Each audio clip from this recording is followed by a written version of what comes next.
Welcome to the Sci-Fi Center, the place to be, where comic books and wrestling collide magically. Movies, TV shows, and pop culture we share. Get ready to rock, we're here to take you there. From superheroes to aliens in outer space, we've got the latest news and reviews in our embrace. Turn on your screen, let the neon lights glow. We'll take you back to the 80s. Let's rock and roll. Sci-Fi Center, where the legends come alive. Get ready to geek out, let your imagination thrive. We're diving into the past with a touch of modern flair. Sci-Fi Center, the ultimate pop culture lair.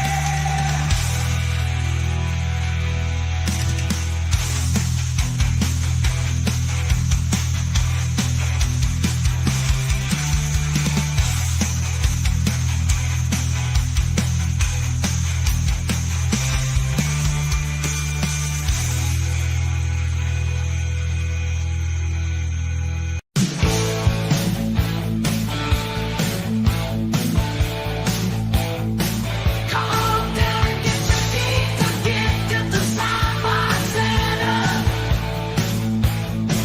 We got almost everything a geek could want at the Sci-Fi Center. You name it, we got it. Star Trek, Star Wars, Marvel, DC, and everything in between at the Sci-Fi Center.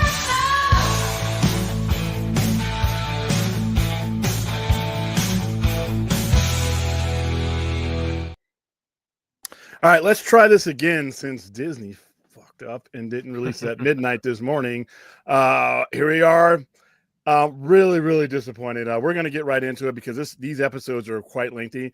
I have not watched it yet. This will be my first time. I know there's no way in hell Brad did not watch it. Probably had a Bradgasm, right at 6 o'clock. But I have not seen it. So for those of you who are in the chat, kind of keep the spoilers till we get to the end of these two episodes, and then we'll talk about it. This is actually probably going to surprise you. I have not seen him yet. There's no way. You No, have not. no. Okay, hey, there we go. I am surprised. I'm generally surprised. I would have bet the barn that you have. And this looks like Spidey. How you doing? Spidey, He hasn't seen it, but I bet he'll still find a way to spoil it. What's going on, Well, Brad? What's going on, yeah. William? Well, that would be Well, if he does that. That's a special. I could because I've already basically had one of the twists in the first few episodes spoiled for me. So. Oh, and you didn't switch out your mic, did you? Well, do you hear me? Can you hear me? No, Or actually, there is kind of a technical reason for that because I broke out the second mic that Reyes sent me. Okay. Problem is I can plug it into my computer, but the little hole here that you plug your headset into, it's the circle kind and not the USB kind of shape version. So I was actually going to tell you about that tonight before we came on, but it's a little bit of a problem. So. Is the one that you have right now USB based? My headset is, yes, and the plug that I get put. Well, what's the part that goes into the computer for the microphone? Right. That feels like if you mess with that, maybe it'll. Yeah, it's USB. Yeah, this has a USB plug. It's just that plug in the headset in here because then I can't hear anything once I plug this into the computer. It just goes quiet unless I can get the headset in there. Do you have some AirPods or something that you can just get audio from? Negative.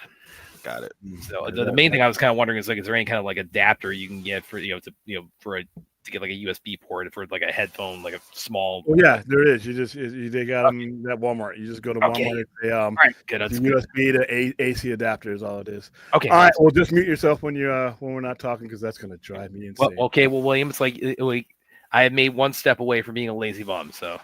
Yeah, but we could have solved this problem 2 weeks ago. All right. So did you guys miss season 3 or did you do it already or what? No, we had some issues with timing and scheduling and mishaps. We'll pretend that we saw season 3. Last we saw the end of season 3, Bullseye was getting his skeleton replaced. Yes. Right. Yes. That's the very last thing in season 3. Yeah. How's it going, sis? I like the guy that played Bullseye. He's a very Yeah, intense we'll see about guy. that. And that third season was Born Again already, right? Yeah. Well, like, that's the story. Wayne got stuck like. William got frozen in the middle of a yawn. Okay, there you go. Because I opened up a different screen. All right, Um, give me a second. I'm going to disappear for a little bit because I'm going to bring up the Twitch stuff, talk amongst yourselves, and also you're already ahead of things. So yeah, just don't spoil it for anybody. Hey, Like, Droga, don't spoil whether or not Sonic or Knuckles is in it. What's going on, Aaron? Chuck? Aaron, Jay McIntyre? yeah, actually, I was actually just asking about you, because William said, because I had a little period like 2 weeks where I was just, again, week 1 on my birthday, I call it an atomic flu. So that took me kind of offline for a little bit there. Then the week after, I had this weird kind of flu hangover and a lot of that consisted of just a lot of fatigue and a lot of lightheadedness and whatnot. And then week 3 after that, it's gone away, other than my voice still kind of sounded gravelly at that time. And Well, your mic has the flu too. Don't forget that. yeah, that's what William tells me. But yeah, that week was a lot of between like stuff I got at the dojo, like my black belt tests, and a lot of work related stuff. That third week was just a lot of catch up with just life. So that was. Would you say that you caught the kung flu at the dojo? Yeah. Yeah. Well, it's interesting too, because I mean, because this my school is part of like a network of schools, and we've been talking about the people like the big schools is a part of it. Apparently there was like a little bit of an outbreak of the flu recently, so I guess that found the way over to us, and it is what it is. But that sucked. But I'm all better now. But yeah, I mentioned to William, it's like I hadn't seen you on here in the chat recently, other than like I kind of missed out on the I was here during Excalibur for like an hour. Yeah, which I unfortunately missed that, but I hadn't seen the chat in a minute, man. Yeah, no, I haven't had much time to get on the show, so like every once in a while I'll catch parts of your guys' show, but it's so hard for me to catch up. If you miss a couple of days, it turns into 10 hours worth of missed content really fast. Well, we do our best. There's a lot to catch up with, so. Yeah, we already have a spoiler in the comments. So I'm just gonna try to avoid the comments because I'm not big on the spoilers as much. Yeah, you haven't seen these two episodes. I haven't had a chance to watch it. I was gonna watch it a little bit earlier, but I was a little bit busy with other stuff. So yeah, it's kind of the same because with my with my coaching life in the dojo, I'm in there Monday through Thursday. I'm in there 3 to 9, and then I had when I got home, I just had a couple of features I had to finish up with before coming on. So I got those done a little bit ago, but that meant that because of that is I didn't get the chance to see either of these episodes until the watch party night. So this will be my first time seeing any of Daredevil Born Again. Looks like William put the Twitch link in the. I don't know if that's the show or if it's the something else going on. I think that's supposed to be like because he's talked about wanting to like we're close to getting like monetized on Twitch as well. So he wants to kind of like do a little more with Twitch. Mm-hmm. So makes sense. So keep in mind I haven't seen like the Superman spoiler or anything, or not spoiler but preview trailer or anything. So like, what's new without giving me spoilers for like the last 4 months? Oh, right? You mean like the James Gunn Superman trailer? You haven't seen it yet? All that. Well, I haven't. I don't watch trailer. I don't get all that ahead because if I get caught in the weeds with that kind of stuff, anyways, then we already know what the movie's about before it comes out. So it's like, yeah, I feel you, man. Well, I mean, it's a teaser, so it's like it's not like a lot of. I would say there's not like a lot of plot details that I think we're. I'll put it to you this way: would you enjoy it? Do you like it? Would you give it a thumbs up? I thought it was a pretty good trailer, or a pretty good teaser, I should say. All right. Cool. It's interesting because there's one shot in it where David Cornsweet's Superman, he's walking away from kind of like this angry mob, and one guy throws a can at his head. Oh, like our Man of Steel scene with the bar. Exactly. Yes. Well, not just Man of Steel, but also like thematically, like BVS with the world kind of being split on Superman, and like, oh, so this movie is gonna like go down that road too. It's like, oh, that'll make the discourse around it. Aaron, you're the only one I know watching on Twitch. Give me a thumbs up if you can see it and you're ready to go. By the way, Jay, because when we've got a little bit of I deleted in here. Is it still? We still see it on our side, William, but Yeah, we I'm do. trying to. I'm just going to avoid that. Well, you guys, Campbell, can you see it in actual YouTube page? YouTube. I can't tell you right this. I'll go ahead and check that out real quick.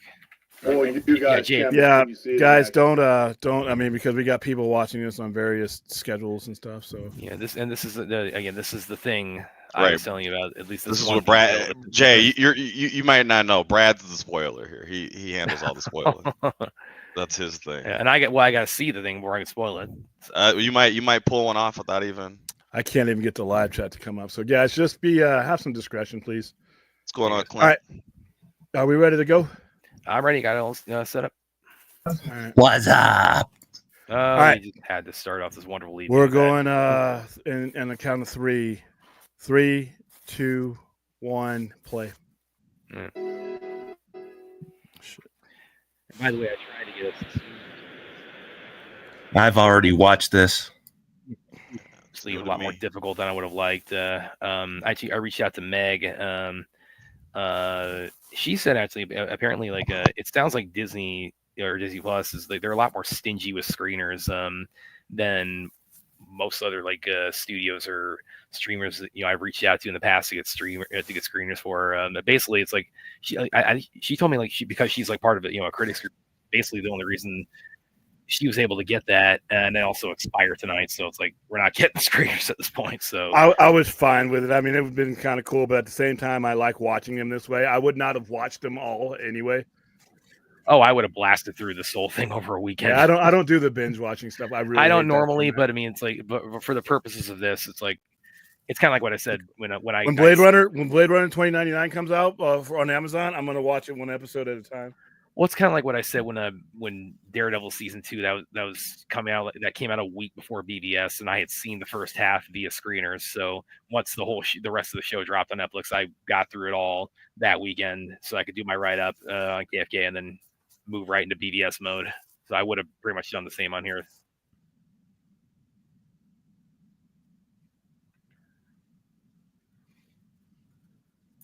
It's an enjoyable couple episodes.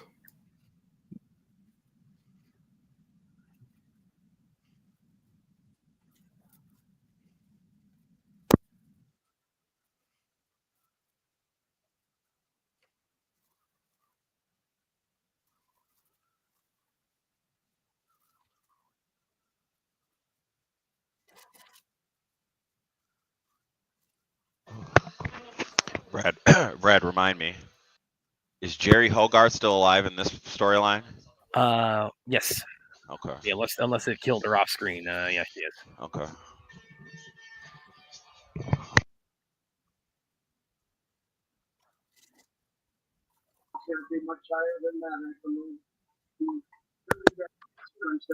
Hello. No one's bleeding through. What's up, sis? Huh? Someone, Hey. it can't be- is somebody's audio coming through? I can't hear it because I'm on phones. No, Earphones. it's Aaron right now. Okay. Sorry. My TV was on as well.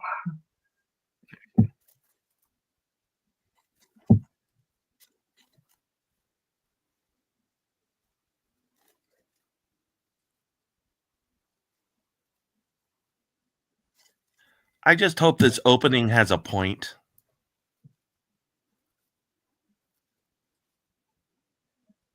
Oh, right there. You got a Hogarth name drop right there, Betty. So definitely still alive. That was the law firm he went to between this and Iron Fist. Yep.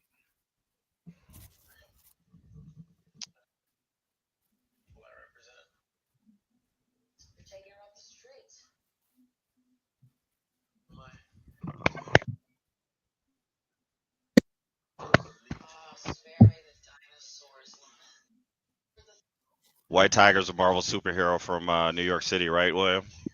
It's got the tiger medallion or whatever.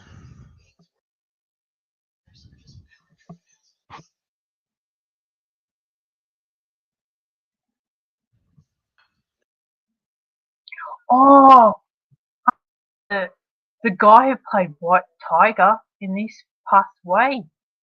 too. Did you see the news Oh yeah, I about was that? reading about that. Yeah, it's very unfortunate. We're reading about that. Yeah.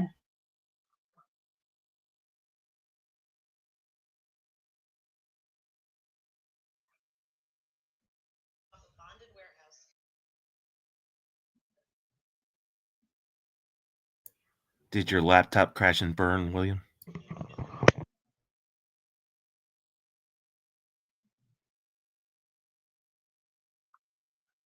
No, I'm trying to fix the live chat's all fucked up on the regular stream. I just need to make sure I can monitor it.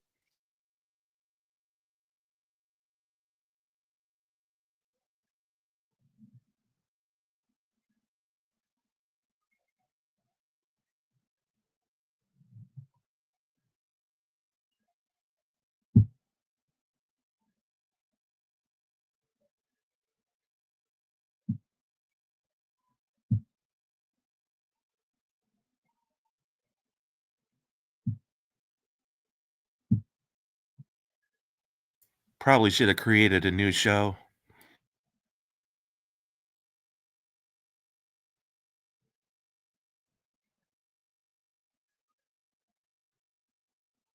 What do you mean?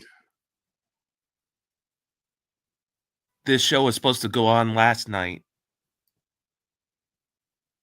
Oh, I just changed the time.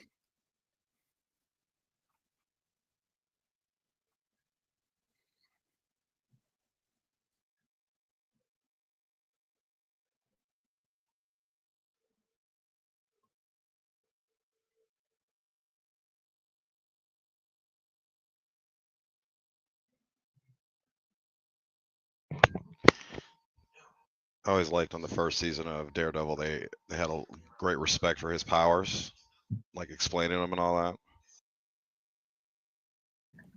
Yeah, it's pretty cool here. Actually, they're kind of showing his hearing. Mm-hmm. It's interesting they showed it zoom in, but like on that first season, they seemed like I it was like like episode per power. that.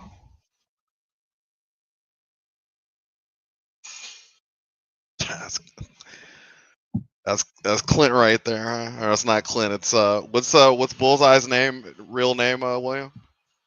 On the show, it's Dex. It's Dex, yeah. Poindexter, right.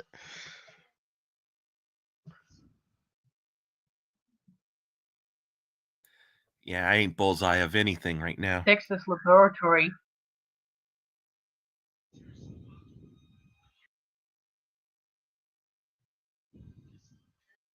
I don't know whether you remember this, but when Dexter was in its height of its popularity, there was memes of merging Dexter with Dexter's Laboratory. I remember that.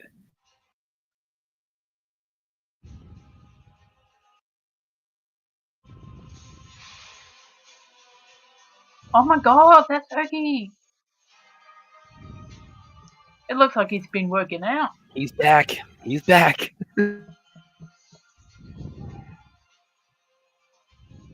He's going to the Kingpin's gym.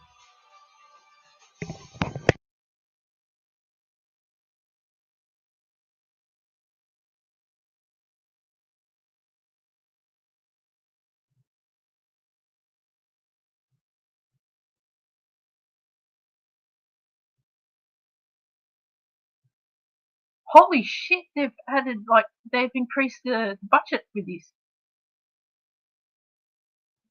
He's swinging like Spider-Man. It's just like the bloody cartoon. Yeah, they definitely they upped their budget big time from Netflix, and Netflix that wasn't low budget. That wasn't like 200 million, but oh shit. It was Netflix budget. Luckily, that wasn't spoiled or anything in the chat. Well, the budget.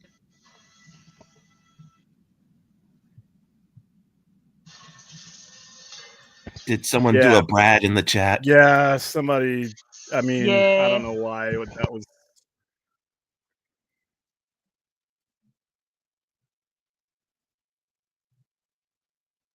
You're a bad influence, Brad.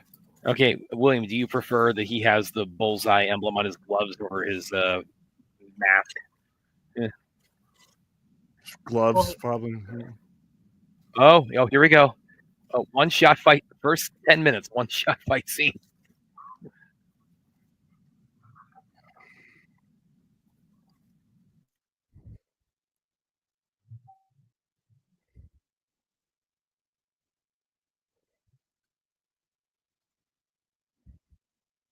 so was Bullseye in the third season?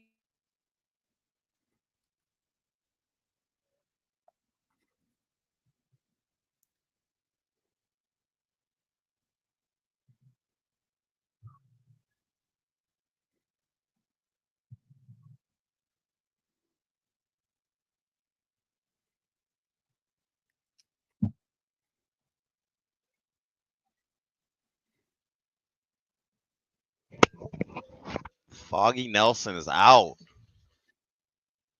So was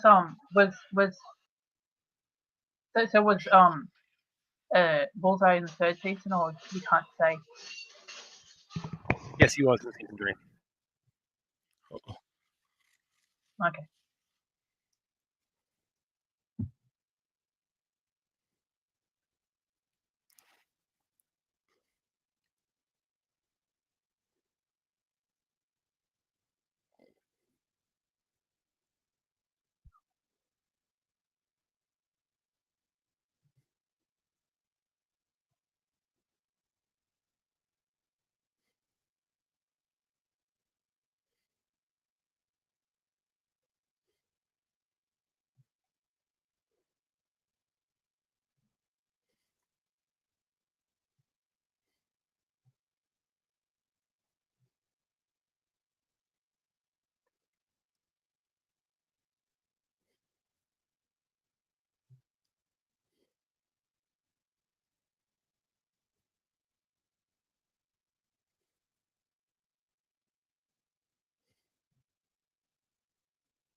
Tell me, Aaron, does this fight scene remind you of anything? William, I'm did trying you to catch watch that he the- bounced off the he bounced the billy club off the wall and broke the light?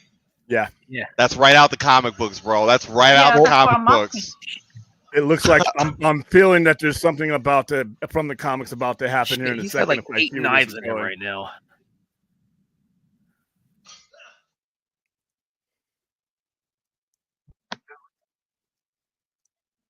Oh, I timed that person out who did that. Matt has got 8 or 9 knives in. I mean, sticking out of it right now. but Matt goes through shit, so we know that, Brad. We know how it goes with Matt. Matt goes through shit.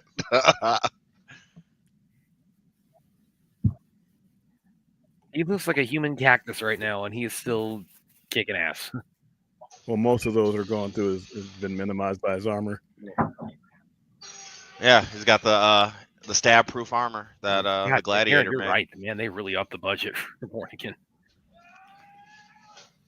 I don't know if it's for better or worse yet, Brad. I don't know yet. I like that grimy look on the old stuff, but obviously, like you said, they upped the budget.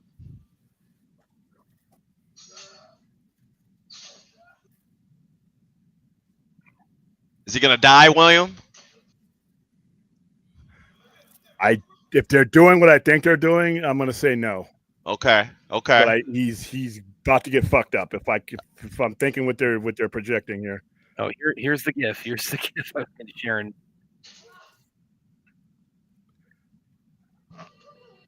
I mean, he's already wounded him pretty bad to the point where Bullseye couldn't even walk away from him without Daredevil lighting him up.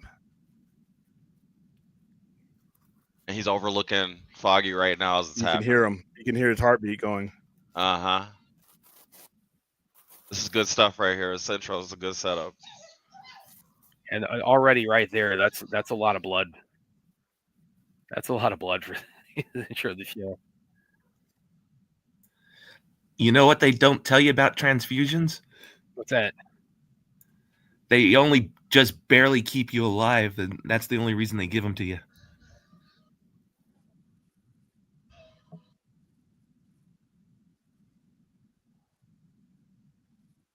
I found that out Oh. just recently. Okay, William. Is he coming back from that? He killed him. William, his whole dilemma was whether or not he would not kill him before. You know what I mean? Well, that was the kingpin, but like Bullseye, he just face planted him on the concrete from fourth story. Uh-huh. But he has the improved skeleton, so I don't know if he's dead. Right, and Matt might realize that because he fell from when in the comic books he fell from a much higher that's true, height yeah. and he was paralyzed. So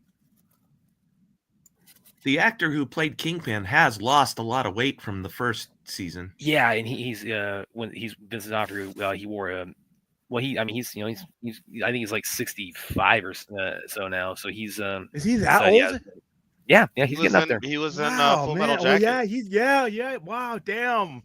So it's like okay, it's like I'd He like was to in the cell with Jennifer Lopez. Yeah, oh my goodness, he still looks good. Oh, Yeah, that's right, the Cell. Oh, that was I remember that. It was This fun, guy's been around a while. Yeah. I think he was on a Law and Order show, even. I think. Did he kill him? Or no? I don't see his eyes open. Usually his eyes are open when they're.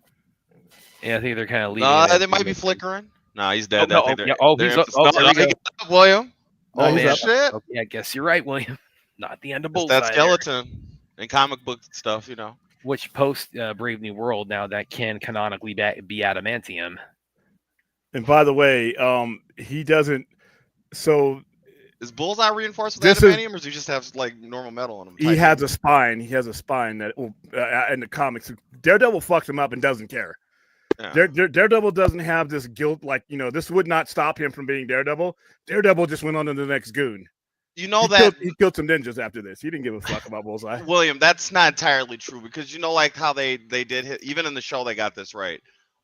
His whole like Catholic thing and sinning and, you know, like not murdering is part of that.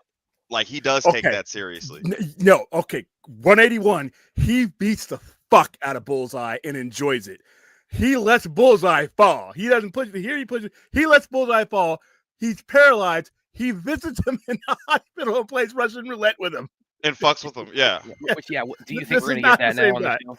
I hope so. That would be awesome. Yeah, I suspect they might be, since Bullseye survived that fall, yeah. That's not very religious of him. He's flirting with his own. There's conflict his within own demons, because that's around the time that he was having the so-called devil in his head talking to him. Clint Daredevil as a character, you know, definitely is very much steeped in themes of Catholic guilt, which, you know, by the way, prior to Frank Miller, they don't really lean on that as much as that wasn't a thing until Frank Miller took over. What was that? The whole Catholicism. The conflict between him. Well, he does. That was what Frank Miller said. But Frank Miller is also when Daredevil started getting really, really good too. Yeah, exactly. It became from a book that was a month away from being canceled to one even of the though it's a controversial subject, it makes the character more depth. It does. It does. Jeez. Oh yeah, they were about to cancel Daredevil. It wasn't. He really is a fixer-upper. He's like the handyman of comics. A lot of comics in the 70s and 80s were on their way to getting X-Men. Was actually before Claremont was taken over. X-Men had been canceled. They were putting reruns in the episodes, reprints. Until Chip Zdarsky had a pretty good Daredevil run recently in the last couple of years. Yeah. Question is Frank Miller still with us? Yeah. Yep. He was here. He was at the premieres with us. Cool. Yep. Yeah, he's old, but he's still. Okay. He was actually just last year was interviewed by Zack Snyder for Inverse. Very nice guy, by the way. He gets a bad rep for being a dick. He is not a dick. I got to meet him. He is not a dick. Alan Moore. Well, he gets. He's. My God. Frank Miller. He's gotten like more of a like. Hey, I will take no besmirching of Alan Moore's name. That guy is the man. He is. He's an asshole. And he would have it no other way. He enjoys being an asshole.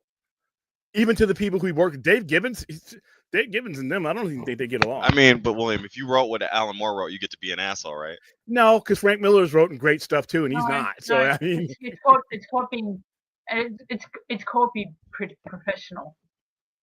Yeah, I mean, there are bigger writers than Alan Moore that aren't, jerks about their own project. I mean, you can be a big time. Todd McFarlane's not an asshole. Tom McFarlane revolutionized he- comics. Yeah. Scott Snyder's got a pretty good rep. Scott Snyder's a great guy. What's his face? Phil got chatted with him right in the middle of the Comic Con floor while we were at Hall H.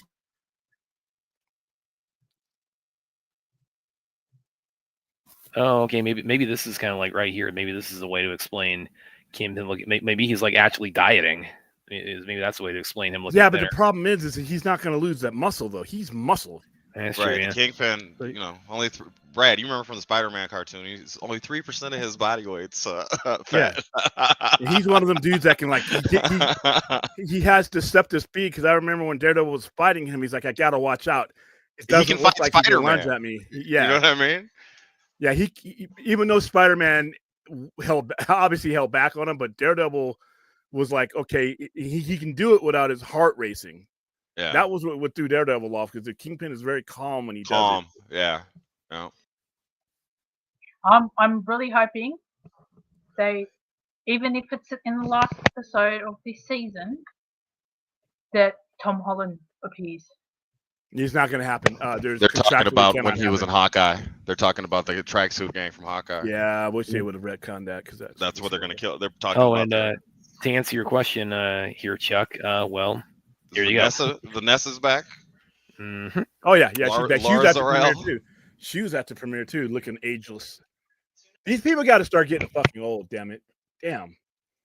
Vincent D'Onofrio, 65. That does not. And she's more of a bitch here, I heard.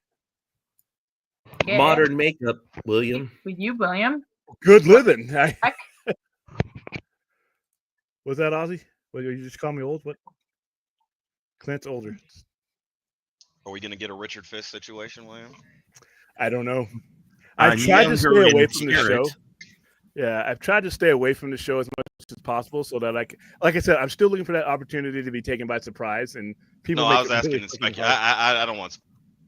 I don't think so. I don't think so. The Rose is complicated. She really does. Yeah, she really does look, I mean, pretty much the same she did in Man of Steel. He needs to be much bigger. I'm sorry. Get the fat suit on, damn it. Colin Farrell, let him borrow your suit. There you go. Well, apparently that suit takes like 8 hours to put on. Vanessa is one hell of a bottom, yes.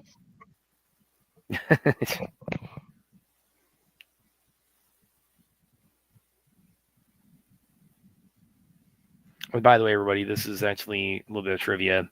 Kingpin has actually been D'Onofrio's second time playing a Marvel character, because we all remember him playing Thor back in Adventures of Babysit, 1987. Jesus Christ. You may remember that.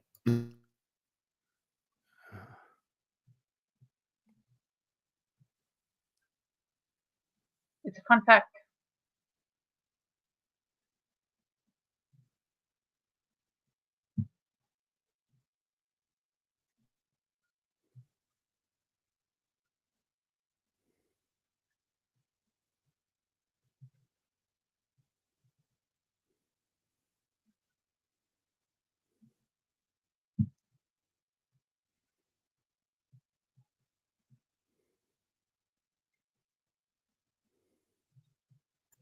He is looking older than when he did in the first season.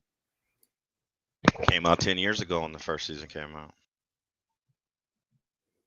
Yes, I understand the flow of time. I'm just saying they didn't do a good job on makeup to make him look relatively the same. You would look older 10 years later. Well, there is also this. There's a time jump of about 5 years from this show to from end of Daredevil to the beginning of Born Again. We also had a 6 now because of the year gap from the. Yeah, they said 6.5. Which Marvel, they don't do that much, like cinematically. The first 5 years comes from the time skip from Endgame. Is that what you're like? Yeah, they only did it in Endgame. Yeah, so Hawkeye dealt with it in the beginning, but that seems to be the only other thing that ever dealt with it. Which that kind of lines us up actually a little bit with Infinity War and Endgame. So this is pretty much like the same 5-year time. Hold on, guys. I want to hear what he did this conversation, because he's not really speaking loud.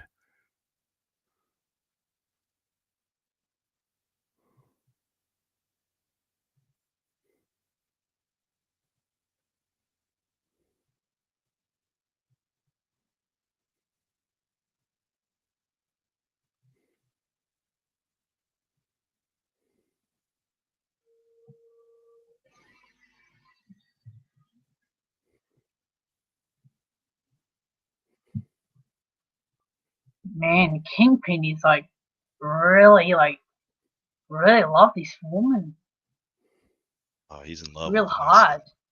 Yeah. He will literally decapitate you if you dishonor her. He'll slam your head in the door, car door.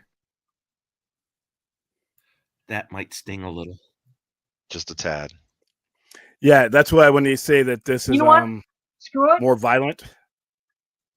I want a Daredevil spin-off with these two, and I don't want it like a sitcom, but a romantic one, or even do a full-blown soap. Yeah. We already got season 2 underway, so you might get that. Yeah. Hey, Brad, can I get a timestamp? We are at 25:03. I just realized Are Disney we, Plus are we, isn't giving is me a there a timestamp. commercial or something? No, that was the actual Is thing. this a commercial? Nope, that's part of the show. It's part of the show. Oh, Yeah. Why isn't Disney Plus giving me a timestamp? Oh, there hasn't been Daredevil for a year now since Foggy died. Which we got Matt No, it's between been like longer than that. between the original show and this show. Matt's quit being Daredevil like 4 times at least. Yeah. Was he Daredevil during Spider-Man? I don't know. Did Spider-Man take place during this year break? That's a good question. That's that might. You know, Did we I move guess past time in Captain America? I didn't see Captain America. They moved past time from the Eternals. Yeah, see, nothing that they've done with this character is really just. Talking about That's Poindexter? You talking about Bullseye? Yeah. I like Bullseye on this show, man. I don't know about this version, but I like him on the other season. That's a good question, Spidey. I hated him on the other show. I mean, I wish I could retcon that because that wasn't good. oh, Plus, I know- his I know ability to this- throw shit that- is that, not what I thought it that would be actor. here. We'll have to talk. That I want to talk guy to that. in the prison suit. Yeah, who's that? That's Deck. He's That's been in Bullseye. several Bullseye. CW shows and stuff. Wilson Bethel. Oh, that's probably why I haven't seen him. God, Willie is obligatory CW. Bitch slaps. You have to tell me why you don't like him after the show, William. Oh, I've gone in detail, but yeah, sure, I will. Remind me. Well, Or you can tell me what episode I gotta watch. I'll watch it. Yeah, William. I think he's talking about Bullseye, not CW. No, that's why I understood. Yeah, Yeah, no. I say Bullseye, Electra, Karen Page. Like I said, this show nailed half of the people perfectly without flaw. And You don't then think they got others, Karen Page right? I think they got Karen no, Page. no, They're fuck, pretty no, good. She's got a dark no. little past. Not the past that I know Karen it's not the Page same one, but she's got a dark haunting past that follows her. She's a fucking assassin, basically. Yeah, no, She's she got a didn't body pop count. anybody in the. Yeah, I get that. you know. And That's Electra's funny, Chuck. Electra's Matt's portrayal vision all- was a bit foggy. That's hilarious. And I don't like Electra's portrayal in the previous episodes. I hope she does better with this. You don't like Elodie? I know I like her. I hate the way I'm she with you is. guys. I don't really like Electra. I thought Electra was cool. Better than Jennifer Garner, Electra. Well, anything.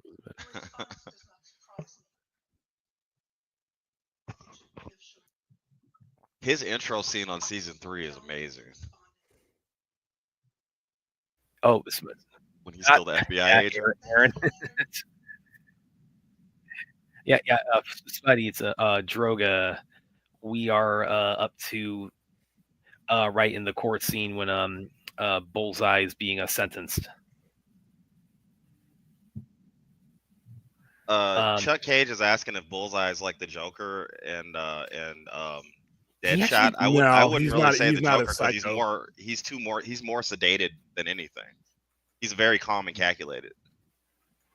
And actually, I was gonna Like he might have times where he snaps, but for the most part, Bullseye is a planner.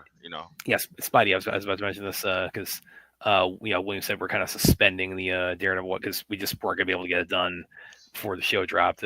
We may go back to that. It kind of like in tandem with as Born Again progresses, but the first Daredevil and Bullseye encounter in the newspaper office. That I really like that because that really shows like his ability to just throw anything with perfect accuracy. Catching paper clips and staples and everything. My favorite one is when he picks up the baseball, throws it against the wall, and bounces it off the wall. Yeah. Yeah, because he's a pitcher. Yeah. He's actually That's the whole. That's a cool little ties into the flashback. That shit is awesome. That show is great.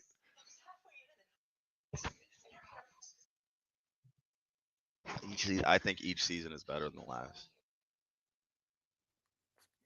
That's why William was so surprised to hear I hadn't seen the show because he thought Brad would just like dive in. And William, I mentioned this Spidey when you stepped away. It's like because again, Monday through Thursday, I'm in the dojo 3 to 9, and then I came home. I was finishing up a couple features tonight before the show starts. So I just wasn't gonna have time to watch either episode before we came on. So this is my beginning with Born Again. Yeah, and then somebody spoils it right off the damn chat. That's kind of pissed me off.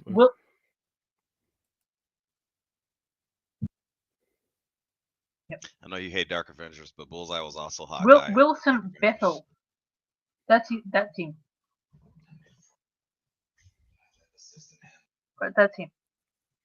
He was in the OC, Heart of Dixie, which was on the CW, and okay, Aaron, listen. Been in several other stuff that I've watched. Listen, William, I will not tolerate any my experience for bringing up the CW on my channel. What the hell? I'm saying? I got the cursor on the X. Ozzy, come on now. Oh, he was also in Bates Motel and How to Get Away with Murder. If you've watched that show, found one of the horns. Really iconic. I loved How to Get Away with Murder. What's that pyramid thing mean? That's one of the one horns little horn from that the popped costume. off of his cowl when he had the fight with Bullseye. It's one of his devil horns.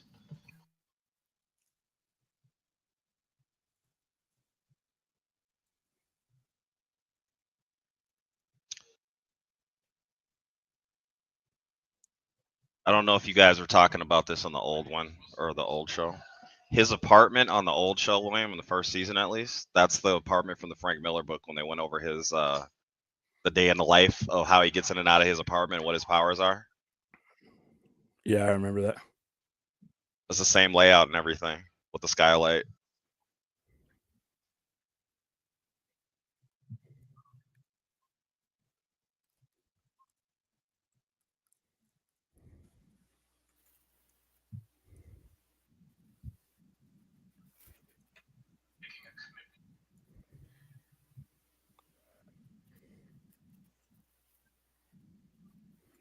And he's so Fisk is now running for mayor of New York, and his opponent is J. Jonah Jameson.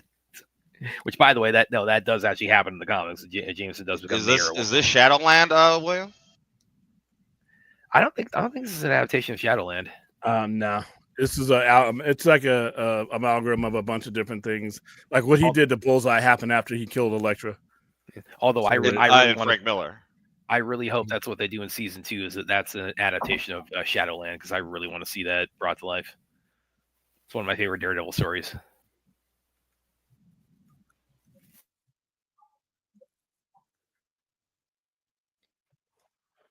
He did make the mayor of New York in the comics.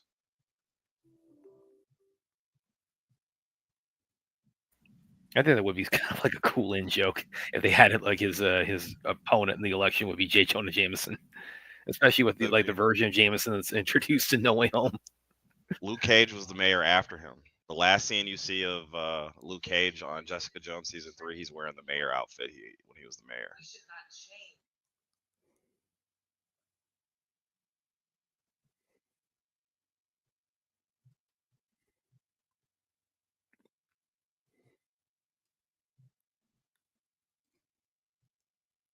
Yeah, he sure is slimmed down, but you got to be healthy, I guess. Otherwise, you can be acting for too long, and is he 70 something?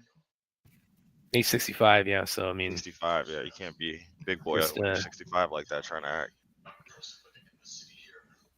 I mean, D'Onofrio, he's still he's like 6'4", so he's still a big dude. So. Yeah, I'm saying, but you can't be kingpin, big boy.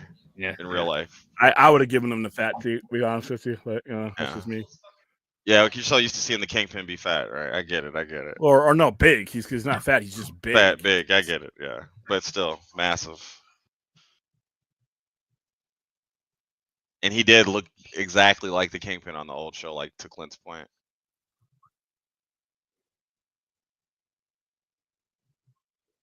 Oh, that's It's that's Gandolfino's. Dino's son. Yeah. Yeah, it's yes. James Gunn. James Gandolfino's kid. Yeah.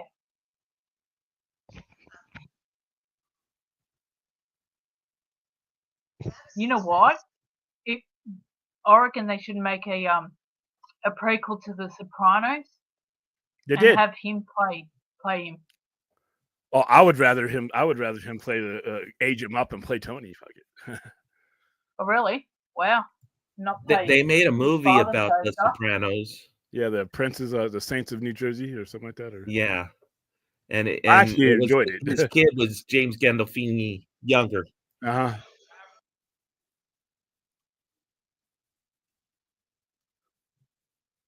I reckon it's bloody marvelous that he's now become an actor as well.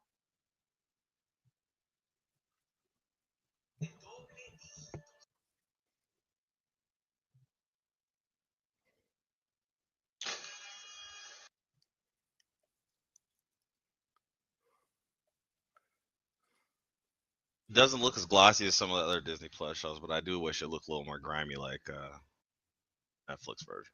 I think I know maybe that was part just of 'cause that. it was cheaper. I get it, but it You know looked what nice for this story. reminding me of? What's that? The Penguin. How grimy it is. Yeah. How deep are we in? Disney Plus is not giving me a timestamp, which is fucking weird. There it is. We're About Right. 3608. Where you Okay. put your thing onto the line. You can see it right there. Yep. Just leave it onto the line. Leave it onto the line, and you'll see it. They kind of explain it, Spidey. What's that? You see they go The lack Can you of see it? griminess. Yeah, that's it. Right there. Okay.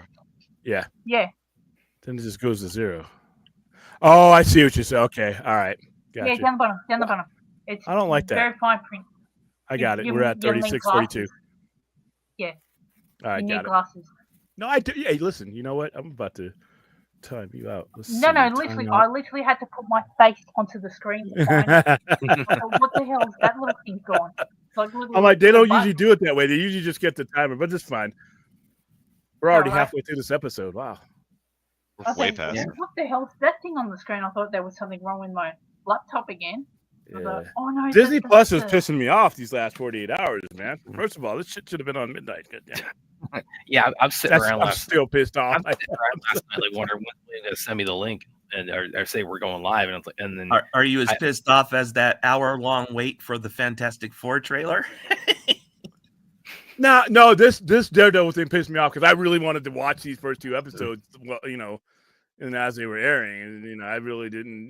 There's no reason for them to do that. But The thing is, okay, with this with Australia, we normally have to wait like 7 p.m. because we have to wait till like it's midnight over there on the Pacific. Is she supposed to be White Tiger too? Is that his niece or whatever? I can't remember. I wasn't really reading when White Tiger came about. When they were bringing those stories about, I really wasn't. Who was writing Daredevil then? It wasn't Nacenti. It was somebody. Well, I know White Tiger more from like old Luke Cage stories with Iron Fist, White Tiger, and Shang-Chi. Yeah, and but stuff, there's you his know what I'm daughter. saying? He has a female one, and then Yeah, I know he the has. It's female his one. daughter or his niece or something like that, and Yeah. she's. I don't know if she's on a team or what, but I know she's based in Dude, New this York. this guy's a player, man. Oh, Matt, yeah, Matt. Low Matt, key fucks everything he sees. everybody. every Everybody. prominent female Well, on this show, he's got it. He started as with you the night point out- nurse and worked his way down. but he's only with one woman at a time, so there's no. Yeah, but he's with a lot of one women at a time. He's got the He's Jerry like Captain Seinfeld Kirk. schedule for girlfriends. He's Captain He's Kirk. what would you call a serial monogamist? pimp. A Yeah, pimp yeah. is what I call him. What a Well, cage. Eric actually says that on his There's like a like psychological breakdown, whatever it's titled on the Daredevil, like the character Wikipedia page for him, and it does actually use the term serial monogamous. So he's with a lot of ladies, but only one at a time.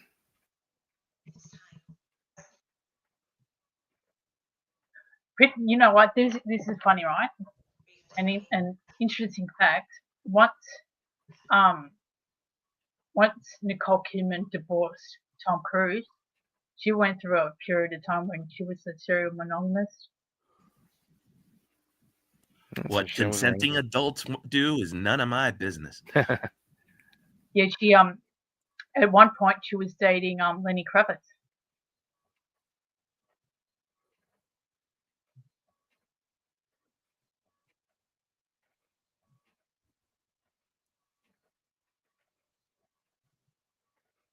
I like Charlie Cox as Matt Murdock. I think it was always a good pick. They have a comic book characters or people who do these adaptations. They must really hate redheads and blondes, because if their main characters are blonde or redhead, fuck it, brunette. It's just, right, William. Right. Fuck it. That's the joke. Or if in the comics, if there's a redhead and they trying to do a live action adaptation, they race swap it. Yeah, I've seen that happen a lot too. Look what happened with, look what happened to I know you're not gonna like this, William, but when the CW and that got their hands on Supergirl, they freaking race swapped Jimmy Olsen. I don't mind that. I mean, I mind the CW, but I don't mind that. Well, William didn't even know that happened because until like other people told him that happened because No, I knew that happened. I mean, like I said, I had to learn to be disgusted by the CW. The person who played him wasn't really all that good, in my opinion. Well, Gordon, what's his Perry White? I mean, I was never too big on Superman. Personally, I didn't care about Perry White because I think it was funny. I thought it was funny because Perry White is black. Yeah, get it? Yeah, he's kind of like almost like we now have like that's all. It's almost like an official thing now with Perry White. You expect Perry White to be he's black now. Freaking hilarious. I love Denzel to play him. I loved the memes when they cast him. Yeah. There was like funny stuff and very adorable things. Yeah, but William, talk about redheads or blondes. Yeah, that's the joke I tell. I find it so amusing that we now have 3 live action Barry Allens. Not one of them is blonde. And a blonde in Daredevil, it's never been played by a blonde. Well, the most famous example, Spider-Man 3, right? And with going on 4th with Zack Snyder, he race swapped Barry Allen.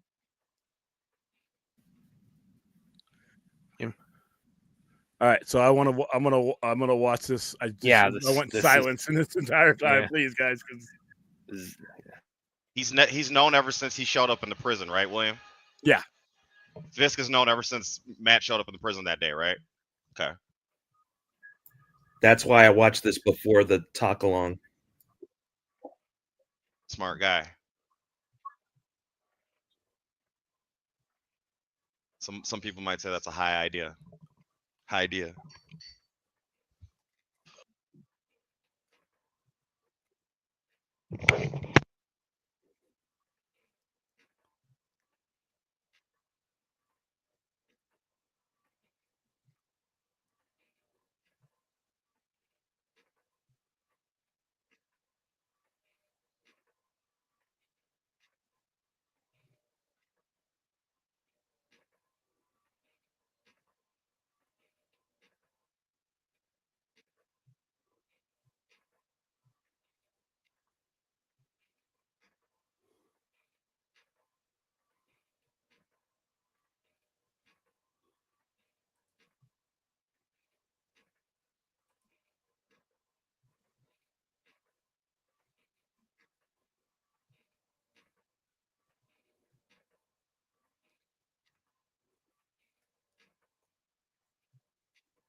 this far in the story without Spider-Man talking shit to the Kingpin. It's a travesty. I'm just talking my shit though, you know.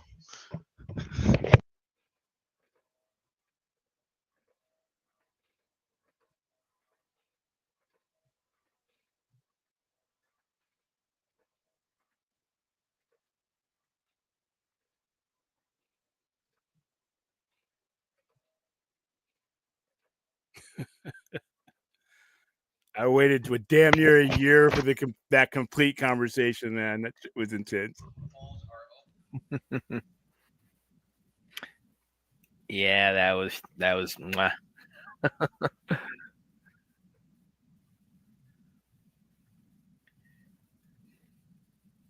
Matt hates Fisk so much.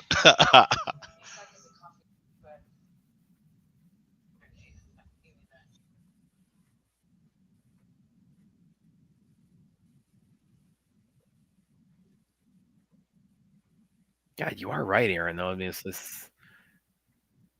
They had to have like added like a good 20 million or so to the the overall budget from. Oh yeah, you're not gonna get. They're gonna bring it to his standards, Kevin Feige standards. Well, again, it's not like the the Netflix show was it was like threadbare or anything. No, but it's not nowhere near. No, they worked within their budget. It just for that story, it worked very well. Yeah. You know what I mean?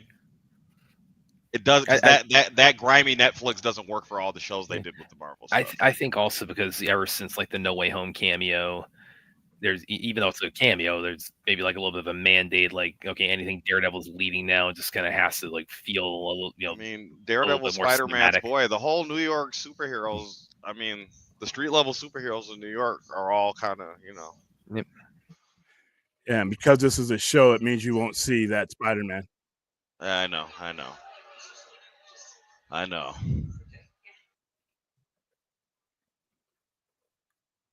Just like Jessica Jones didn't have Miss Marvel, they had Hellcat instead.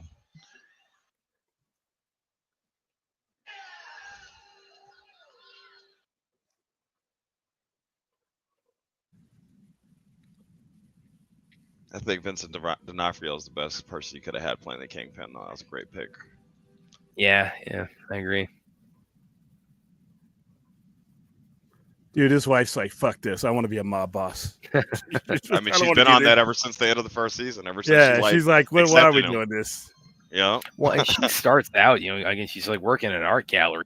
Like, but once he knows he's comfortable with him and she accepts him, it's over. Yeah, like once she gets a taste of like criminal life, she's like, "Oh, this is something better." Yeah. I mean, she plays Vanessa Fisk well too. I think, in my opinion. Well, there's there's a lot of different interpretations of her too, and most of them are. But that Rose interpretation is the one that sticks out to me the best. The whole time during the Rose. Yeah. Because he doesn't even have a kid in this iteration of him. Yeah.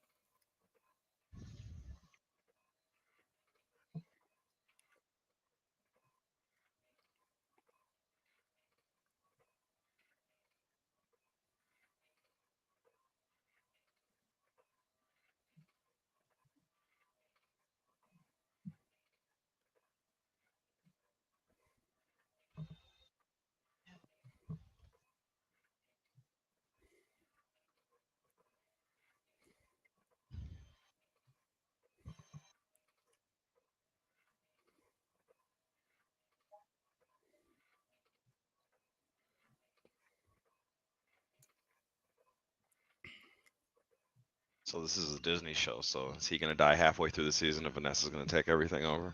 Be the new Kingpin? Nah, you need to have the Kingpin throughout there. I'm not really on board. You need to have Kang too, and all you guys were Venom Renslayer left. So I mean, yeah, I'm not a big half fan of that story. Not a big fan of killing Foggy either. That I don't. Think yeah, no, Foggy Nelson's kind of the whole heart and soul of the Daredevil storyline. That's gonna ruffle feathers, and because he already has. And there was an interview where you can tell now this is what Charlie Cox is talking about, where he said, "Yeah, there's a big twist that happens early on that I'm not even sure I'm fully in agreement with." So that's pretty clear. That's what he was referring to. Another good pick. When you Yep. when you read or when you see Foggy in the comics, especially like the 80s and 90s comics, and you see this guy, it's pretty true to the look. Oh, The guy wait, plays holy pretty shit! well. Did she just say? Wait, did she just say she doesn't give a fuck? We just got an F-bomb on a Disney Plus show. Oh man, They got all the Netflix shows on here. They show the No, adult but and everything. no, but this was like made specifically for Disney Plus, so that's like okay. Oh, Mickey Mouse is a freak. Yeah, too. but this ain't the Disney. This is not your dad's or your cousin's Disney Plus. I get that, but it's like it's always like I always just enjoy it when like I look on Disney Plus and see something that's like very not Disney there. You can't do Episode Marvel. You can't 2. do Marvel without it. Episode 2, Brad, you really get to see how not Disney this is. Hashtag Clint the spoiler. Bring it on. I didn't spoil anything. No, he just told me it's awesome, so I can't wait. All right, guys. I need to give somebody a hashtag. So far, all right. Fourth. There's certain things about it that I like the story and where it's going. Certain things about the other show I like a little bit more, but it's pretty good. You can always go back to the hashtag blame Brad. Oh, we will. It's cooking. It's cooking. Brad, do the Cornholio. The score in this one episode. Julio Nightman. Do The score in this one do the episode fucking is shirt better thing, than Brad. most of the show. And he loses again every time. I wasn't even looking at that. To be honest with you. Thanks, Brad. I needed that. Okay, there you go.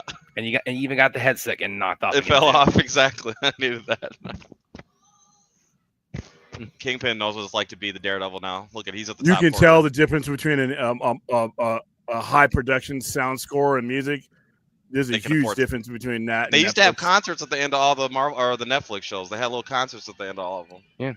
Which again, that's not to like cast aspersions on It's just a different Daredevil's budget, yeah. production values. What you can afford to do. No, that's Like have No, Fox I'm full of not extras. knocking Netflix. Well, It's just you can tell there's a difference Yeah. in production value. Like And the I street full of also- extras here for sure. honestly, that's kind of a compliment to in a lot of ways the fact that this is being able to be built on the shoulders of that.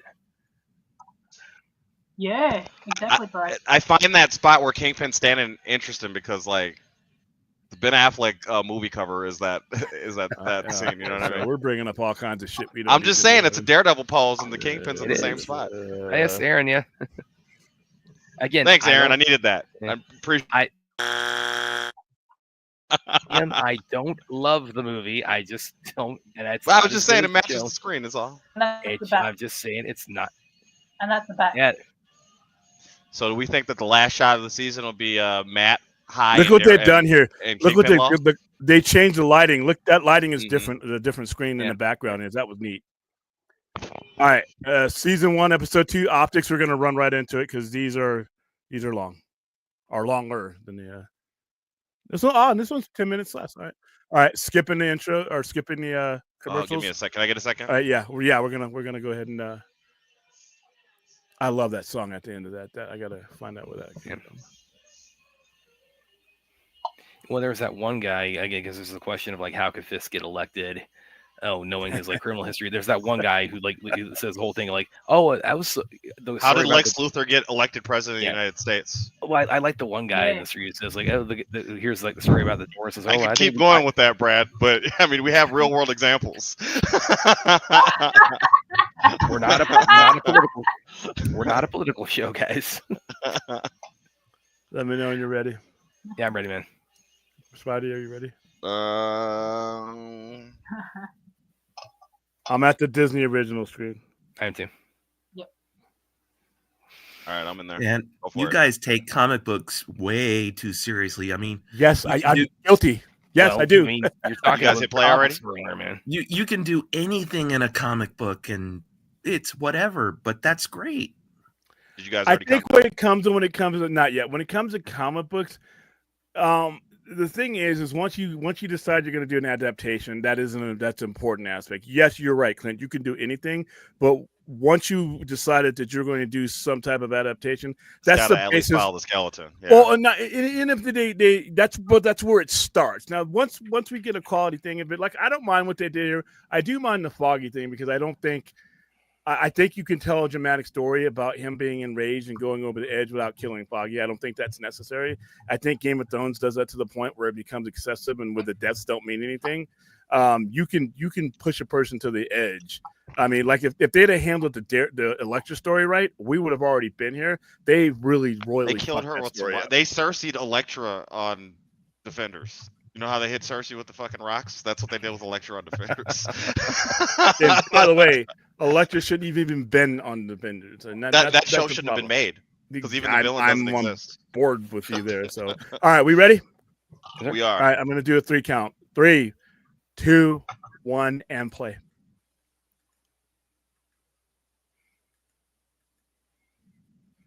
And by the way, them being able to do anything is what makes comic books great. Yeah. Well, like I said, definitely. You can suspend your belief. Like I said, going back to the one guy who really talks about like, oh, he killed a guy with a car door. It's like I wish they got that on camera. By the way, the things Bullseye in the comics does with cards is amazing. What do you say? Bullseye does what? The things that Bullseye can do with a playing card. Yeah, he can. Yeah, he can fuck you up with a playing card. He's way more dangerous with playing card than Gambit is because Gambit's overrated. Well, Gambit's a joke. Exactly. Thank you. Gambit could potentially be one of the strongest people in the world, but you toss him around playing cards. You're going to change their tune when we get that Channing Tatum movie. Yeah, okay. I'm not a big fan of Channing Tatum as an actor, so I'm not really going to have much. Magic Mike. Yeah, I'm really jazzed for Magic Mike. Let's go watch that. Actually, I'll go ahead and I'll plug another while we're watching this episode. Plug another thing that I did what went up that was kind of a little bit related to this. I had this go live on KFK today. We do this annually. Most anticipated martial arts movies of 2025, and scroll down here. Okay, let me do it. Daredevil Born Again. My colleagues at KFK, I apologize. How is that a martial? How is that a martial? What? Because Matt Murdock did more fighting than the actual Iron Fist guy did. So, hey, look, Steve Rogers has a musical. You just will qualify. If there's a kick in it, boy, it's kung fu. You got it. God, I reviewed all 3 seasons on KFK when they came out. So, but how is that your most anticipated? It's number 8 on this list. So it's out of all 15, and that's So, and that's still, it's not like a chasm between like the bottom and top. It's just that, it's incremental, but still, it's like, these are the ones I'm most looking forward to this year. Now we're watching one of them. He brings up Spider-Man. Yes. The man wears a spider outfit. Well, and that's important. You'll never see in this show. But that's kind of a bit, but it is a bit of an acknowledgement. What now about Spider-Man? He mentioned a guy in a spider outfit, so and that is kind of an acknowledgement of Kingpin's history of being a Spider-Man villain before he was a Daredevil villain. For the 2 weeks that he was one. And by the way, I'll scroll down here. My number 1 is Kingpin's the boss Hong of New York Kong City. Furious. So I shot this to Aaron because I know Aaron thinks exactly like I do. So everybody, go ahead and give us a read on KFK. That we should be admitting freely and out in the open, by the way. That I sent Aaron about that you share the same brain because that about something we mutually have a lot of love for. Yeah, come on. Hey William, I'll go ahead and put in the chat for you guys. What's up? Think Heroes for Hire when you think White Tiger, like that era. Oh, okay. Wait a minute. You know what I mean? Wait a minute, William. I think we're about to see Frank Castle come back here. Because this looks like the subway from the trailer. It's hashtag Brad the spoiler. No, neither one of us has seen it. That's just me theorizing. That's like when Bullseye was about to get his ass whipped. I called Brad a spoiler before the show started, so I'm just being. Luthor. Oh! You know that oh, fuck! Damn!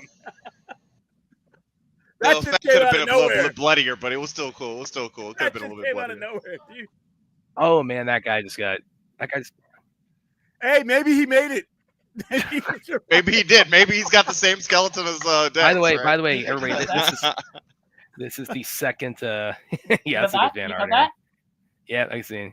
No, This no, is the it's, second. it's an actual book. What's up? What's going on? I was watching the guy get splattered. Sorry, what happened? By the way, William, this will come much to your chagrin, but that is the second time following the 2003 Daredevil movie of somebody getting killed by a train in a Daredevil adaptation. Okay, please take that ban off my screen. It's the exact same book. Yeah, Lex Luthor doesn't Lex Luthor have the unofficial autobiography of Lex Luthor? Looks just like that book too. Yeah, I just showed it. Yeah.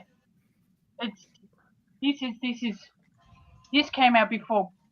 Okay, they're really gonna try to out-violence that Netflix series. Oh, hell yeah. Well, it has to look good though, because the Netflix series did everything. Remember when the dude he was fighting in the alley accidentally ran himself into the little piece of metal or whatever, spike and put his eye you know what I'm through it, saying? Like, they always had stuff like that on. That's why I like that. And then when the Punisher showed up, But so did I spoil it for you, Brad? No. I don't want to hear spoilers. The problem, I think, what you're going to run into here with these guys is they're thinking like, okay, everybody thinks this is Disney. This is going to be some soft core stuff. They're going to be like, no, we're going to show you motherfuckers that we're going to. We can bleed this damn show out. Mickey Mouse takes the gloves off. That's what William says. I'm like, damn, I wasn't expecting that train. What was that? That train was going at like twice the speed of a normal train, whatever we're going. Well, and like I said, he pulled the KG Beast from BVS. Yeah, and like I said, this is the second Daredevil adaptation where someone has been killed by a subway train. Okay, I don't count the other one, so why are you bringing it up? Can I just say something that I don't about this? Is the opening. I missed the Netflix opening. Oh, the blood on the opening before? Yeah, I always kind of read that more as candle wax, William. The melting stuff. That. I always figured it was blood. But yeah, Aaron. The street interviews is a Frank Miller touch, huh? Or how, William? Yeah. You think so? Even though they didn't do it in the other show. Well, Frank Miller was a closer advisor on this show than he was on the other one. Jeff Loeb was the producer on all the other shows, right? They just lifted stories up. But if you're a Frank Miller fan, shit, you can tell you can see it. That's what he was doing. They should have let them do Civil War, because they got the stories they put off of Netflix for the most part were truer to the comics they had than Civil War was.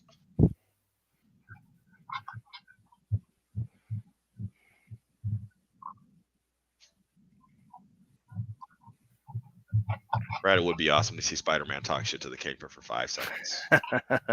God, if they actually do have a Tom Holland cameo on the show, they won't. They can't have a Tom Holland. Technically, they cannot. They'd waste the contract. Yeah, they'd waste it. Well, yeah, because Sony's they'd have to. Yeah. No, Sony. It's not even Disney or a Disney deal. I hope they got a really good lawyer to work that out in the middle of production on this to make that happen. It was a horrible joke, dude. You're not even at dad joke level. You're like well, he could have been talking about She-Hulk. Drunk uncle level. I'm not talking about She-Hulk. And apparently this show isn't either, because they really emphasize they go out of their way to ignore that. Thank God. Oh yeah, because you read an article on Livestream that it was all of that was retconned out of it. Well, it's not even so much retcon as they're just not touching that. I wish they could retcon Elektra's entire existence from this show. Keep the actress and just do better. I do like me some Melody, so. Yeah, but not the way they portrayed her. Cool with. She was whiny and not. Ugh.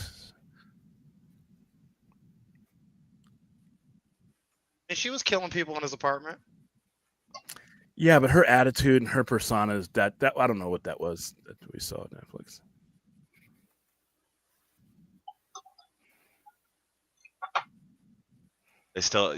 He still gets the panic attacks. They still play with that from the show. Yeah, we don't need her white. We don't need Vanessa involved in the political aspect. She's a mobster.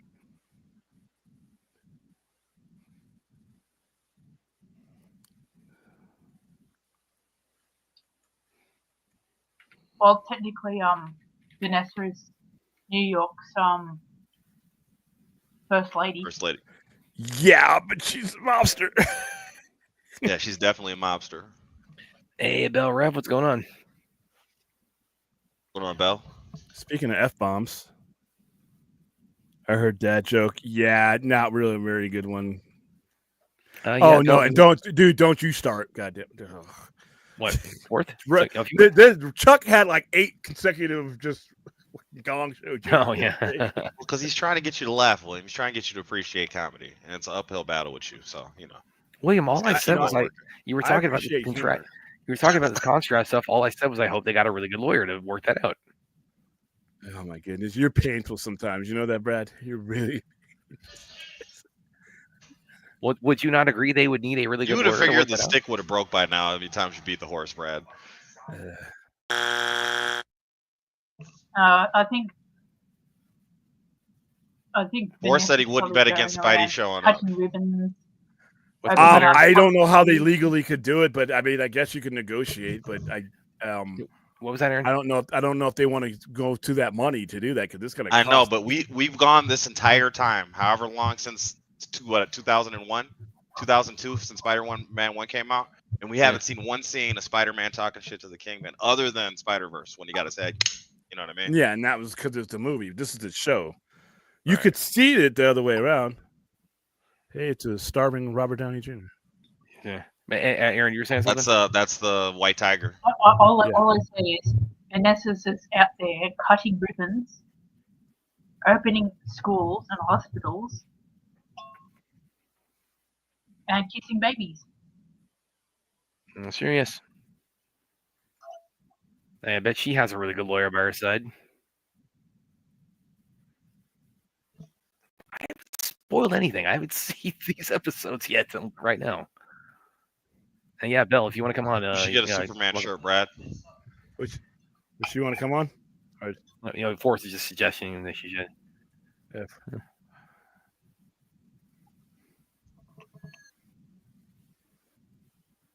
Well, he knows he's telling the truth.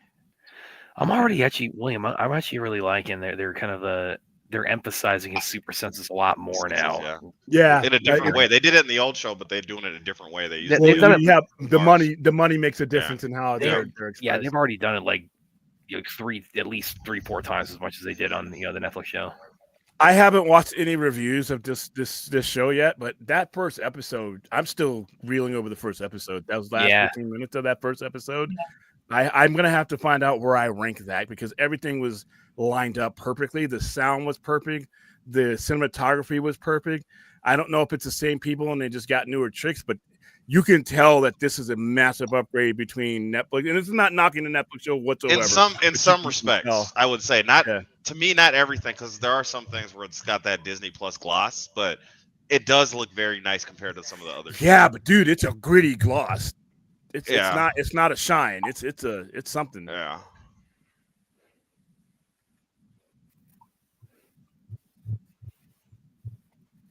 I like the entire cast gave like a message to the fans, thanking them for fighting for the show for all those years, and they're thanking fans for fighting for the revival of a canceled superhero property. Who'd thunk it? Don't start, dude.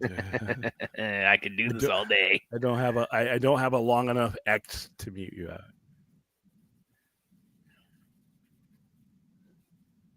What, did the Hulk get knocked into something?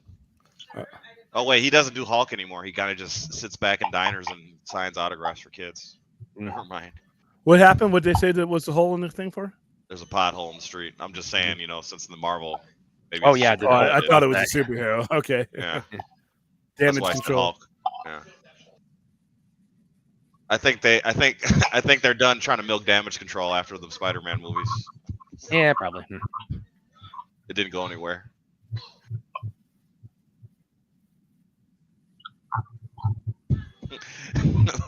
They went from having multiple buildings in New York City to having zero presence at all. That's true, yeah. When the mayor.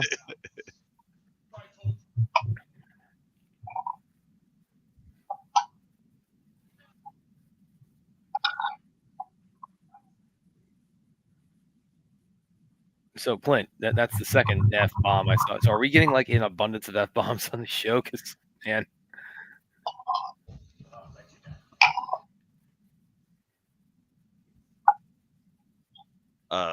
Brad, Joss Whedon did the guest directing for that cell phone scene right there. For the cell phone footage with the Kingpin. They use the same team as Have they you did ever with fought an Superman. elephant or a rhino, whatever the hell? That fucking movie sucks, dude. God, I mean, he just turns around and you just see that mustache.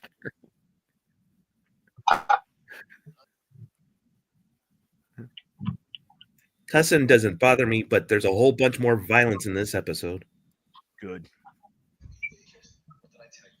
William, we're in for the 3Ds.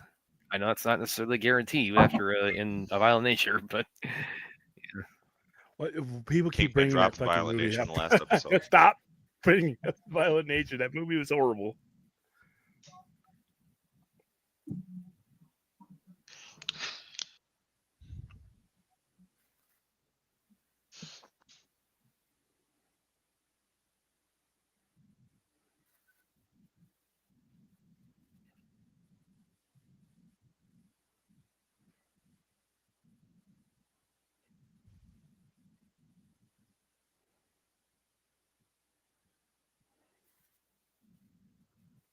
Something they always do in the comics.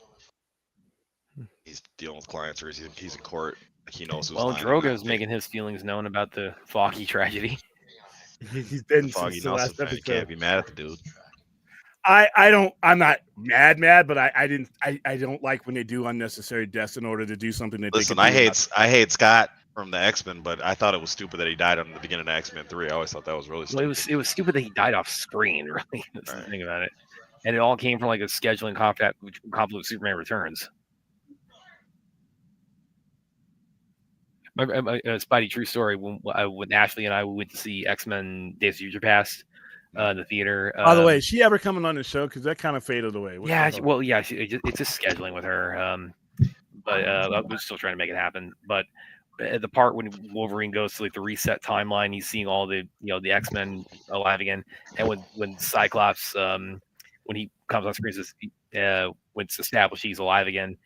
No exaggeration, Ashley, when she saw that, because she was pissed off about that too. It was the one thing she was hoping would, is like the biggest thing she's hoping would change from the new timeline. And that happens that I swear to you, she sees that and goes, like right next to me in the theater. I'm not a Scott fan, but you can't take Scott out of the X-Men. That's like the dumbest shit in the world, right? Like, yeah. That takes most of Jean Grey's story out altogether, and the Madeline Pryor shit makes it all uninteresting, And how many new Summer siblings end up being in that plane accident that we always find out about? Yeah.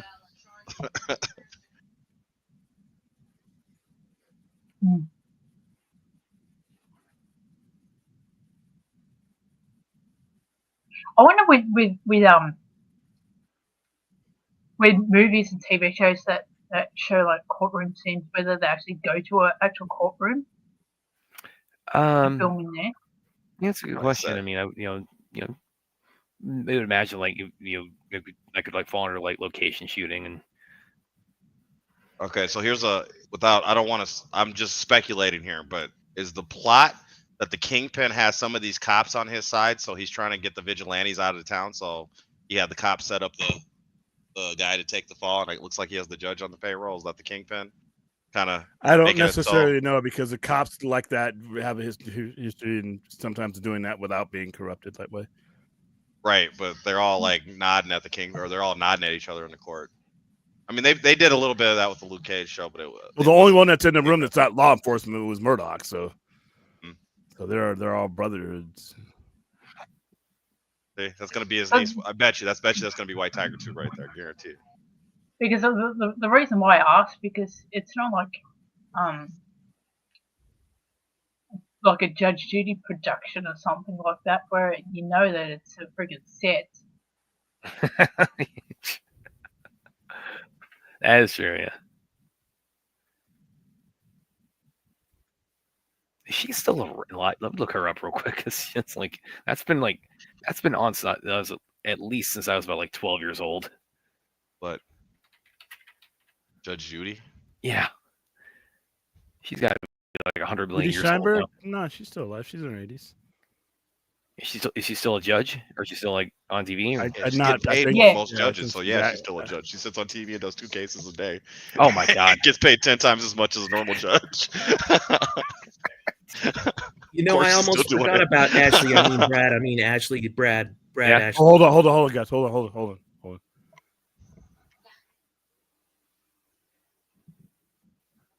Yeah, you Yeah, killed Ben him. Urich, my You father that killed you him. murdered. Uncle. Oh, okay. Well, who was it? Ben Urich. That's his niece. Oh. Now, is that like a I character thought in Phil the comic? Urich is the Green Goblin, right? Green Goblin 4. Yeah, Aaron, Ben Urich. He's from the comics. He Yeah, works but at the Daily. is it? No, I'm talking about the niece. Yeah, William, you might need a little refresher on that. Is she from the comics? I can't remember her from the comics, but I that just doesn't know make his sense. nephew Phil. That's it. His He has a nephew was the nephew Green named Phil, Goblin. Yeah, and that's Green Goblin 4. Yeah, because Daredevil has done that a couple. Really, Marvel Netflix. A lot of them have done that a couple times. They didn't have him working at the Daily Bugle, but it was still the same Ben Urich from Yeah. Spider-Man. Yeah, it's the same one. But they've done that a couple times in the show where it's like is that character from the comics or not? It's like, and they kind of like The like- Netflix show is really good about that. Actually, like most of the characters that they have as hints or whatever, they're usually from the comics. They're really good with that on there. Oh man, look at his face just went cold. Right. Yeah, because he wants to murder anybody at the mention of his, of Vanessa. But he's got a connection, or And oh, by the way, he just found out in the last episode that she was unfaithful. But he ain't gonna do shit about it. Oh, William, when I heard that, I'm like, oh man, I think he might, because with how protective he is, or he's also possessive. I think he might like that information.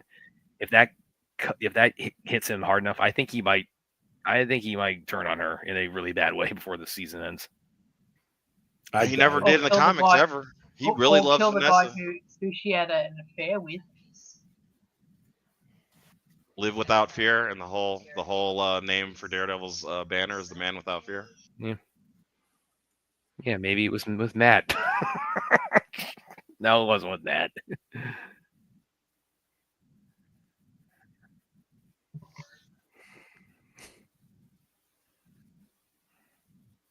You know what this reminds me of? Like watching like a movie or something. It's movie quality.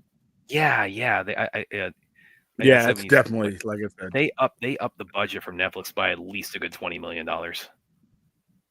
I definitely check. I think this is the whole point. I think this is where they get really good with the story if they do this.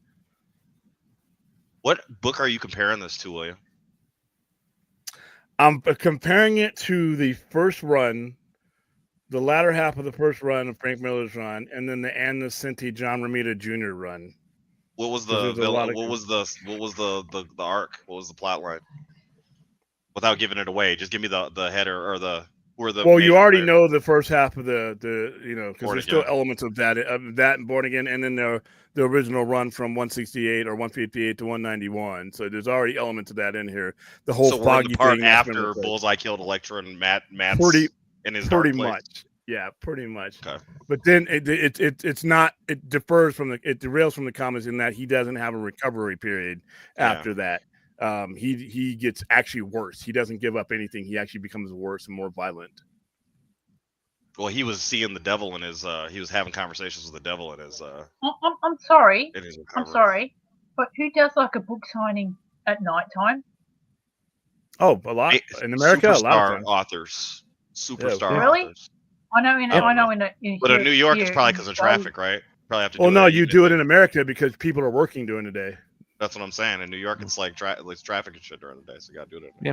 Okay, but the thing is, here in Australia, we always do hours during the day. We also do them in the weekend.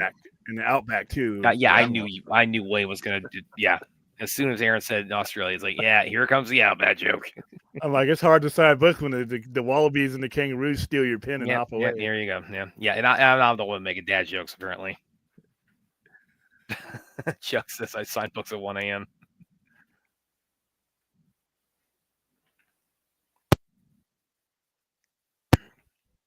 We're already about halfway through this episode. This is it's very these first few episodes are very economical, and that was one thing I kind of said about. I still really love season 2, but it is out of the 3 of them, it is the one I rank as the weakest, partly because like in the middle section it runs into some pacing issues. Oh, they talk too damn much. Yeah.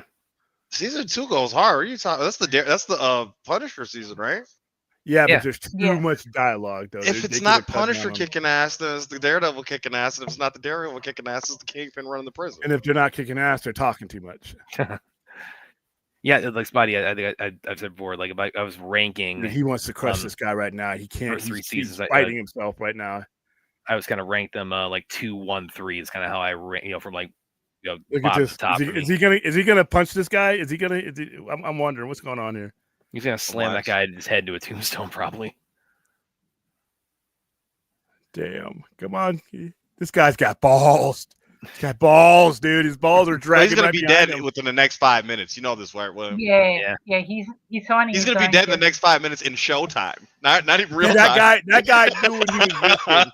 That guy knew what he was risking when he went up to the Kingpin like that. Went up to talk shit to the Kingpin on the street date.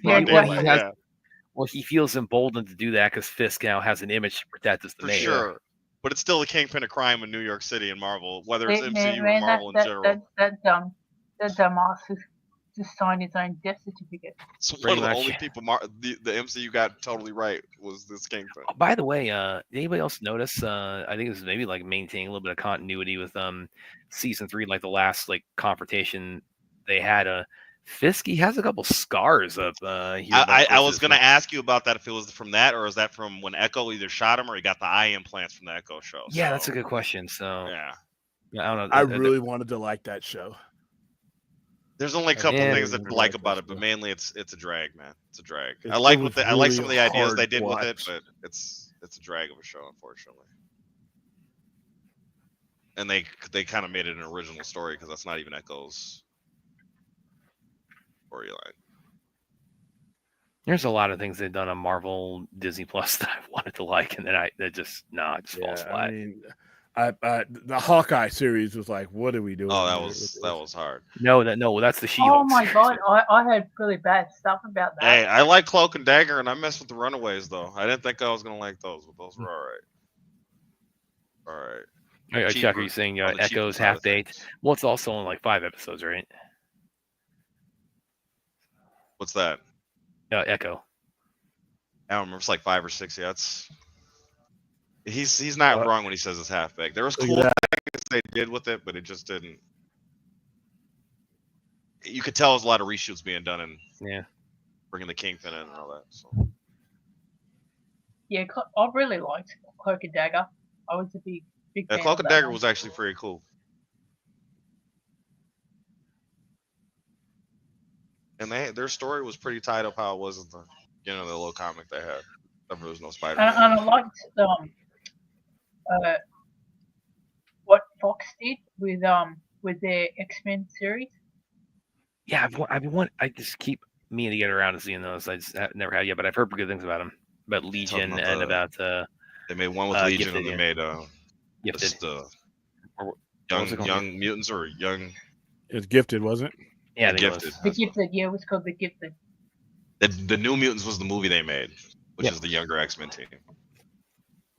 Yeah, it was Legion and the Gifted.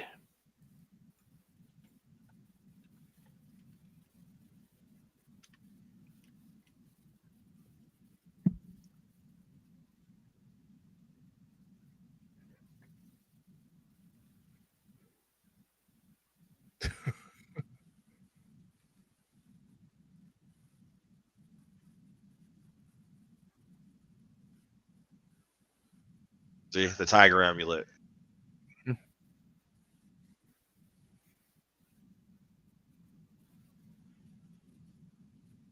It's not as strong as the heart-shaped herb or the super soldier serum, though.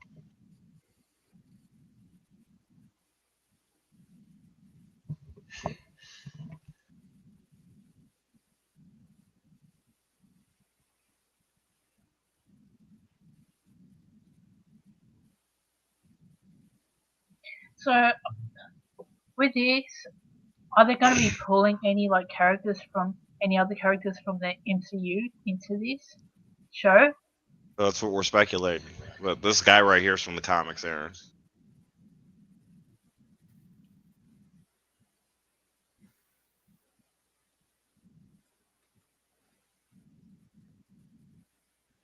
And we got to see what happens when Bullseye gets out. That's gonna be where I'm looking forward to.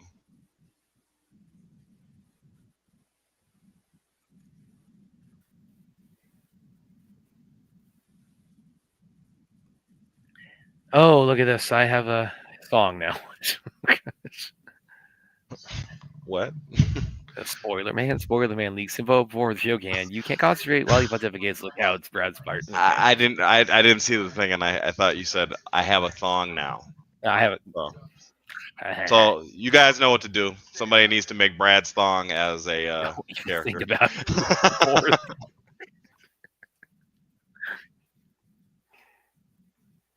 I mean, Is that supposed to be Brad has Silverman? a thong gi. Yeah, it's like the next thing I know, my earring from when I got my ear pierced when I was 16 is gonna pop, and like Brad's earring is gonna be. Don't change the subject. Brad's thong is a lot funnier than Brad's earring. Is that Hammerhead or Silverman, William? I don't know. Silverman was in Peggy Carter. Oh, Yeah. Agent Carter.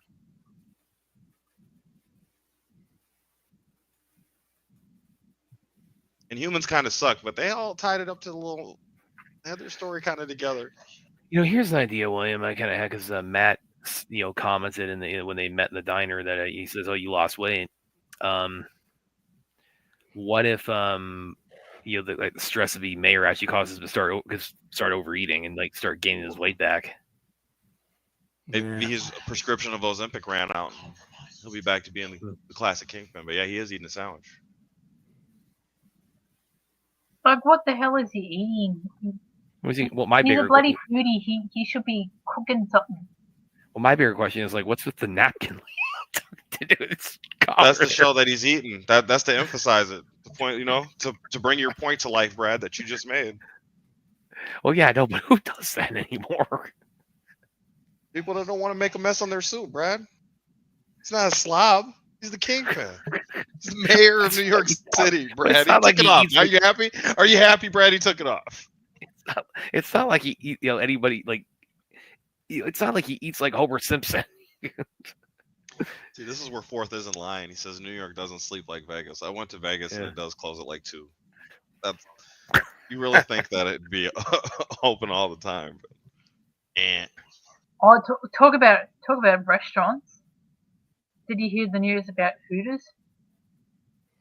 About what? Did you hear about the news about Hooters? Yeah, Hooters. Yeah, they're bankrupt. Oh. And it's funny because they had only just started to open up restaurants here in Australia, and they've already declared bankruptcy. You know what that means now? It means the movie Big Daddy is going to be really, really dated pretty soon.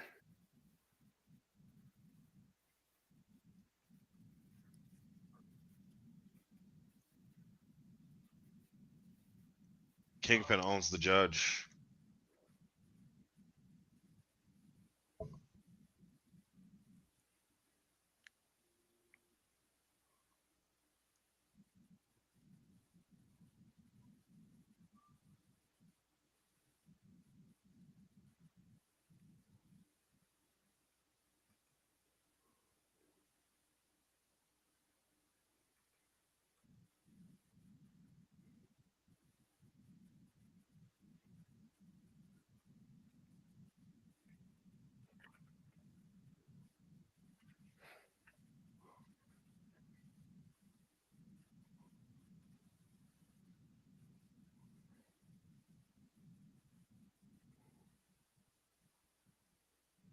Oh, she's a documentarian.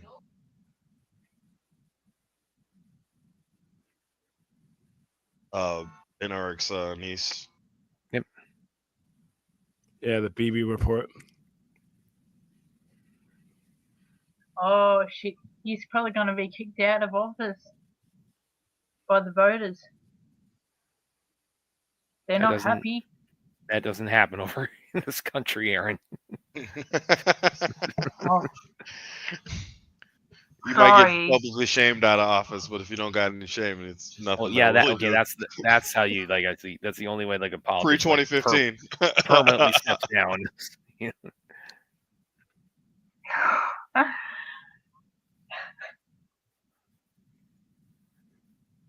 Well, it looks like Impeachments are suggestions out here, Aaron. well,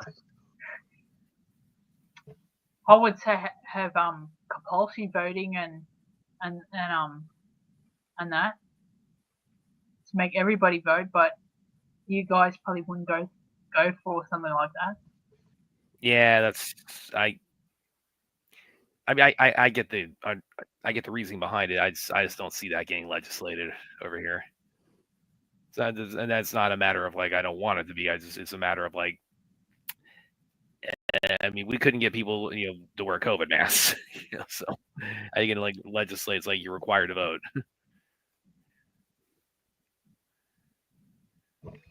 Kingpin could buy the Dallas Cowboys. You guys Well, see he's the rich enough, web he slinger back there? Manhattan? Well, yeah, he might. You He didn't might catch have. it, huh? He's swinging out there somewhere. Talking shit. Yeah, Kingpin is rich enough. He could definitely do this. He could buy like 5 football teams probably. Nah, football teams are really expensive. He's not. It's really It's a waste. It's a waste of resources, time for the kid. I'm not saying he would. I'm just saying it's not out of his budget. Yeah, that Bruce Wayne money. He's got that. He's just like a powerful guy.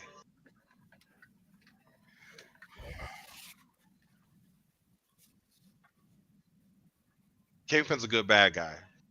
By the way, also, I don't know how if this was intentional on the the release schedule on the first 2 episodes, but it might have been with kind of tying it to mass Catholicism. But today is Ash Wednesday. So again, I don't know if that was intentional, but I mean sometimes that'll play a role in these things. I mean like BVS, when that came out, that was released on Good Friday of 2016, and anyone who's seen the movie knows there's a reason why they did that.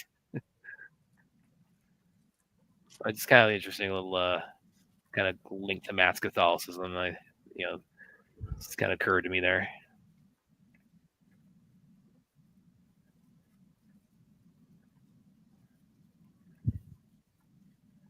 And also, what would also work with you guys having professional like voting, like you put like your the party that you want first, and then your second choice and your third and fourth and yeah. etc. That's what we got here in the show. We got that as well as compulsory voting. Well, yeah. One thing my dad has actually said for a while is that he thinks that parliamentary democracy actually functions better than presidential democracy. So he's kind of said he's somewhat of an advocate of it. It's like we might want to like reconsider the system. It's like because you have to have coalition governments, which means you can't one side can't run over the other. Yeah. We got our system in that. The way we've got ours designed is like a hybridization of the Westminster system and what you guys got. Because we got like our House of Representatives. Wait a minute, what just happened there? Hold on, you got. Sorry. He honeypotted the girlfriend for Matt too, huh? Yeah.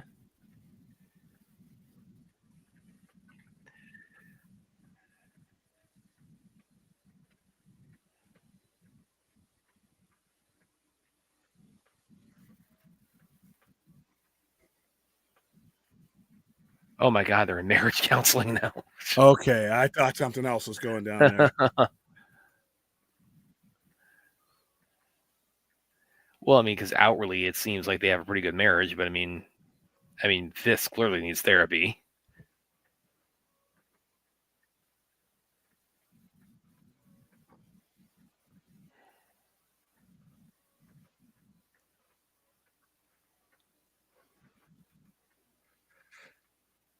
Left her on that chopper.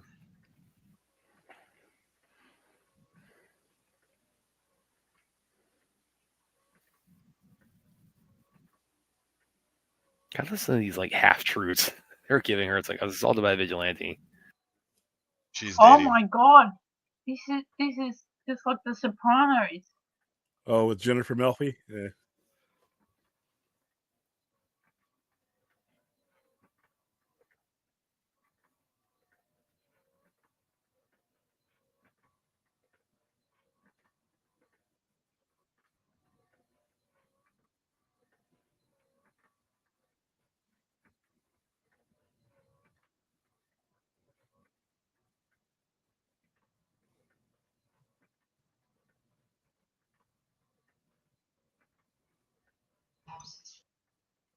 Started doing the gray streak in her hair on the show, William. They don't have it no more.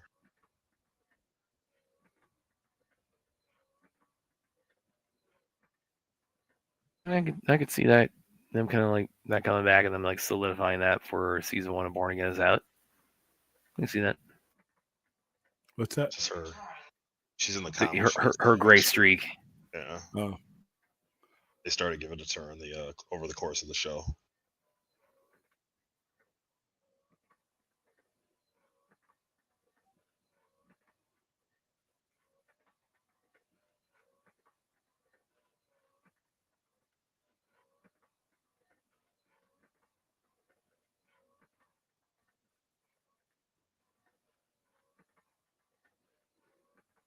Okay. I just had a look, and he has a three term limit, and each term is 4 years. You're talking about Fisk? Yes. Yep. With New York, with New York City like mayor. So God, you have like 12 years for the Kingpin as mayor. Yeah. Yep. Oh man, that is gonna be fun. Because Especially in for Matt. prior to that, prior to 2008, it was only 2 terms, and they extended to 3. And that is going to be. Imagine if, like the show ends like 12 years in the future with Kingpin like finishing up his 3rd term.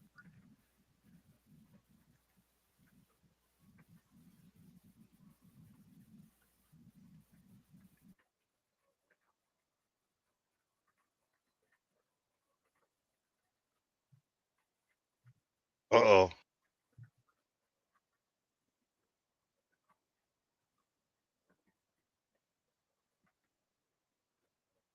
See if Matt's starting to bust some ass again.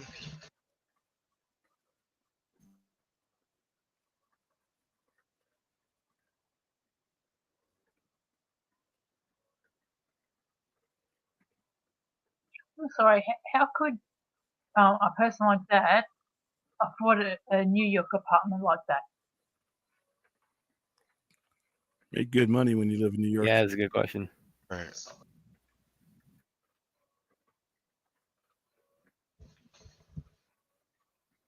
Most expensive real estate in the world.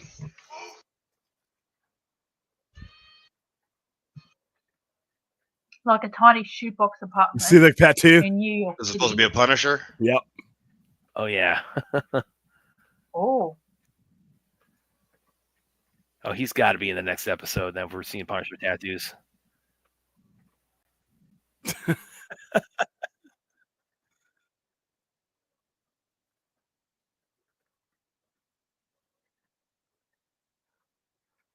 He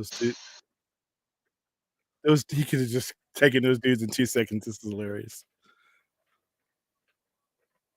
Yeah, it's kind of like season 2, like the A couple jail of dirty scene. cops can't fuck with him. You know, the Hand used to whip his ass on a regular basis. The little cops can't do shit to him.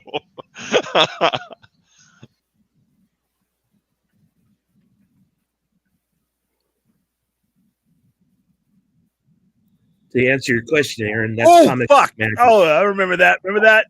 The compound through the Oh shirt? yeah. Oh, yeah. Oof.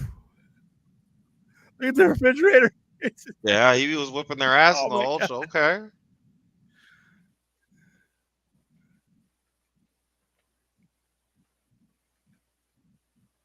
It's like two perfect holes in the wall where their heads used to be.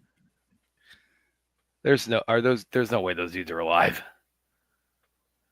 It's That's a problem though, because when they live, there's no way they're gonna not be able to make the connection between. So now we're stuck. So we're stuck. That's the thing, Divine. because he didn't want to give his identity away. There's the whole anti-vigilante stuff going on. They're under the Kingpin's thumb, Yeah. and he kind of gave away the game who he is, right?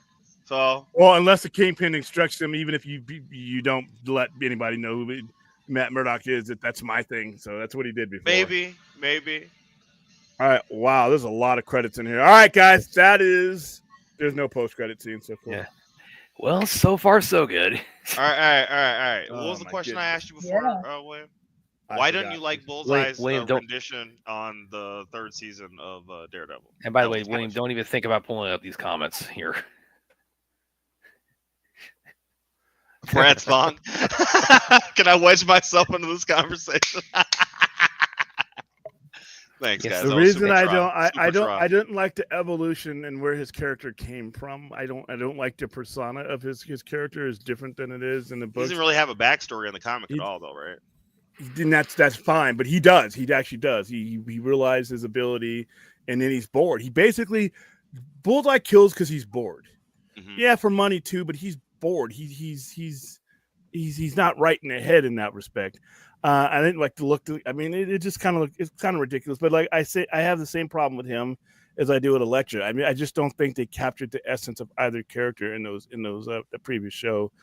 And then even now, that's the fighting style that he uses is a lower form of what Murdoch is trying to use. He's just not really good at it. There's no way. That's why he never lets Daredevil close on him. That's why he knows so it's always at yeah. a distance with Bullseye. yeah, he knows how to fight him, but even that doesn't work because eventually Daredevil's like, "Fuck it, I don't care what you puncture me with, I'm going to be able to get to you." Because he's so pissed at him. Yeah. Yeah, and so yeah, I just didn't think they captured the essence of a certain character. Karen Page was probably the most egregious one because what she goes through really affects both of those characters in the whole story arc. But I understand why they couldn't. I get where you're saying where she's not an assassin, but like I understand the storyline they give her in the comic, but she still has like a really dark kind of past she's coming away from or coming It's out not of. the one for Elektra or like I'm talking about Karen Page. Karen Page. Well, Karen Page goes Yeah. through a lot of self-inflicted shit that not the same stuff that she goes Right. through. in It's a this show. different path, but it's still like a dark Yeah. past that she comes from, right? Yeah, and it's not the same. And then when it comes to Elektra, the stoicism, she's not stoic. She's not Elektra. She's emotional. Yeah, She's and emotional all that for whining. all Matt that, anyway. She's emotional, but she's a cold killer though. yeah, but not in the He's- same fashion as Miller, who they are structuring this show around. Mm-hmm. That's just not Elektra. But like I said, and then like I said, there's things decisions that they made didn't kill the show for me, obviously. But I just wish they would have done the death of Elektra could have been a much more spectacular thing. I actually wish they would have saved it for this show. And they did did. Bullseye versus or Bullseye kills Elektra would have been way better than some rocks Yeah, falling on her. and I wish Marvel or I wish Disney Studios would have gotten hold of the show before those kind of things were done with Page, Elektra, and Or things they like should have that. let Netflix do a season 4 because they left it on the cliffhanger. Or maybe Well, no, Netflix well, they made made the Defenders. I was decision. gonna say they shouldn't have made Defenders. I guess. Yeah, That's the real that thing, was, and she should Kill have him, nothing to do with Defenders. because Defenders is such a filler, but her dying is the important thing that happens. That's stupid. Yeah, in that show where she doesn't even belong, and then The, like the I said, villain in that show is a non-existent character. I mean, I like Sigourney Weaver, but there's no point to having her in the show. She's just we need to fill somebody in kind of bad guy. I wouldn't trust Netflix with the character again. To be honest with you, with Elektra, because I saw what they did with her. They had free reign. They had free reign, and that's what they gave me. So I would have rather seen that character fleshed out in this version, because this version they are committed to violence at a level that I don't think Elektra in that version ever did, and I don't think her attitude and her persona. The thing about Elektra is She was slaughtering people on the old show, though. On the other show, she was killing people. She slit people's throats up in Matt's apartment. That's some generic. That's a generic assassin that could have been anybody. Once you put a name of a character that you're adapting to, adapt the character. She should have had more weight in the story. Like, she should still be, like you said, to this point, she should still be alive. She should still be alive in her personality. That's not Elektra. That's some chick that can kill people. That's not Elektra. And the same show that found a way to get it right with Foggy, that found a way to get it right with Matt Murdock, that found a way to get it right with, for the most part, with Wilson Fisk.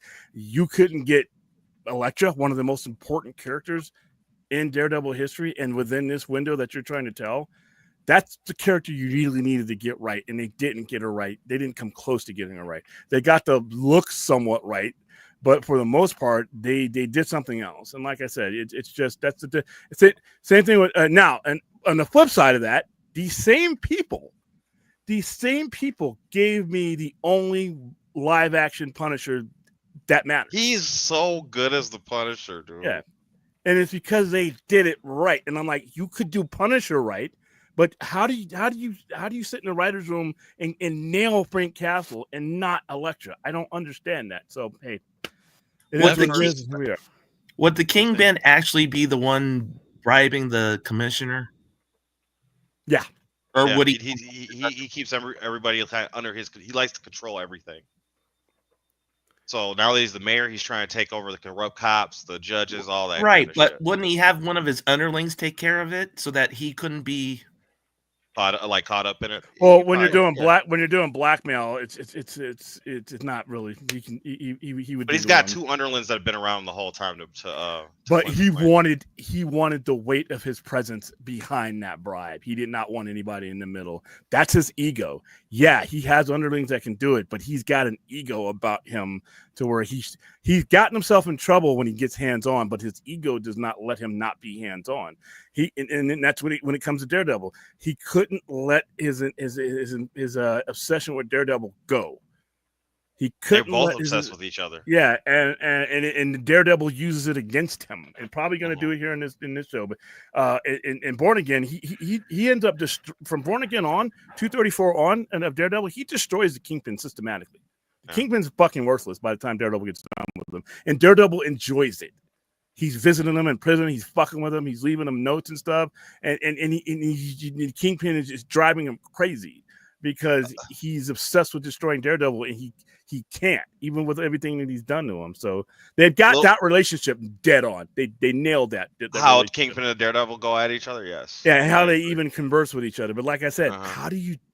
But this is Disney now. So like I said, if they were to do Elektra in this one, but once again, you can't undo what Netflix did with that show. So it's really to Brad's observation earlier with the Kingpin and the bib and eating.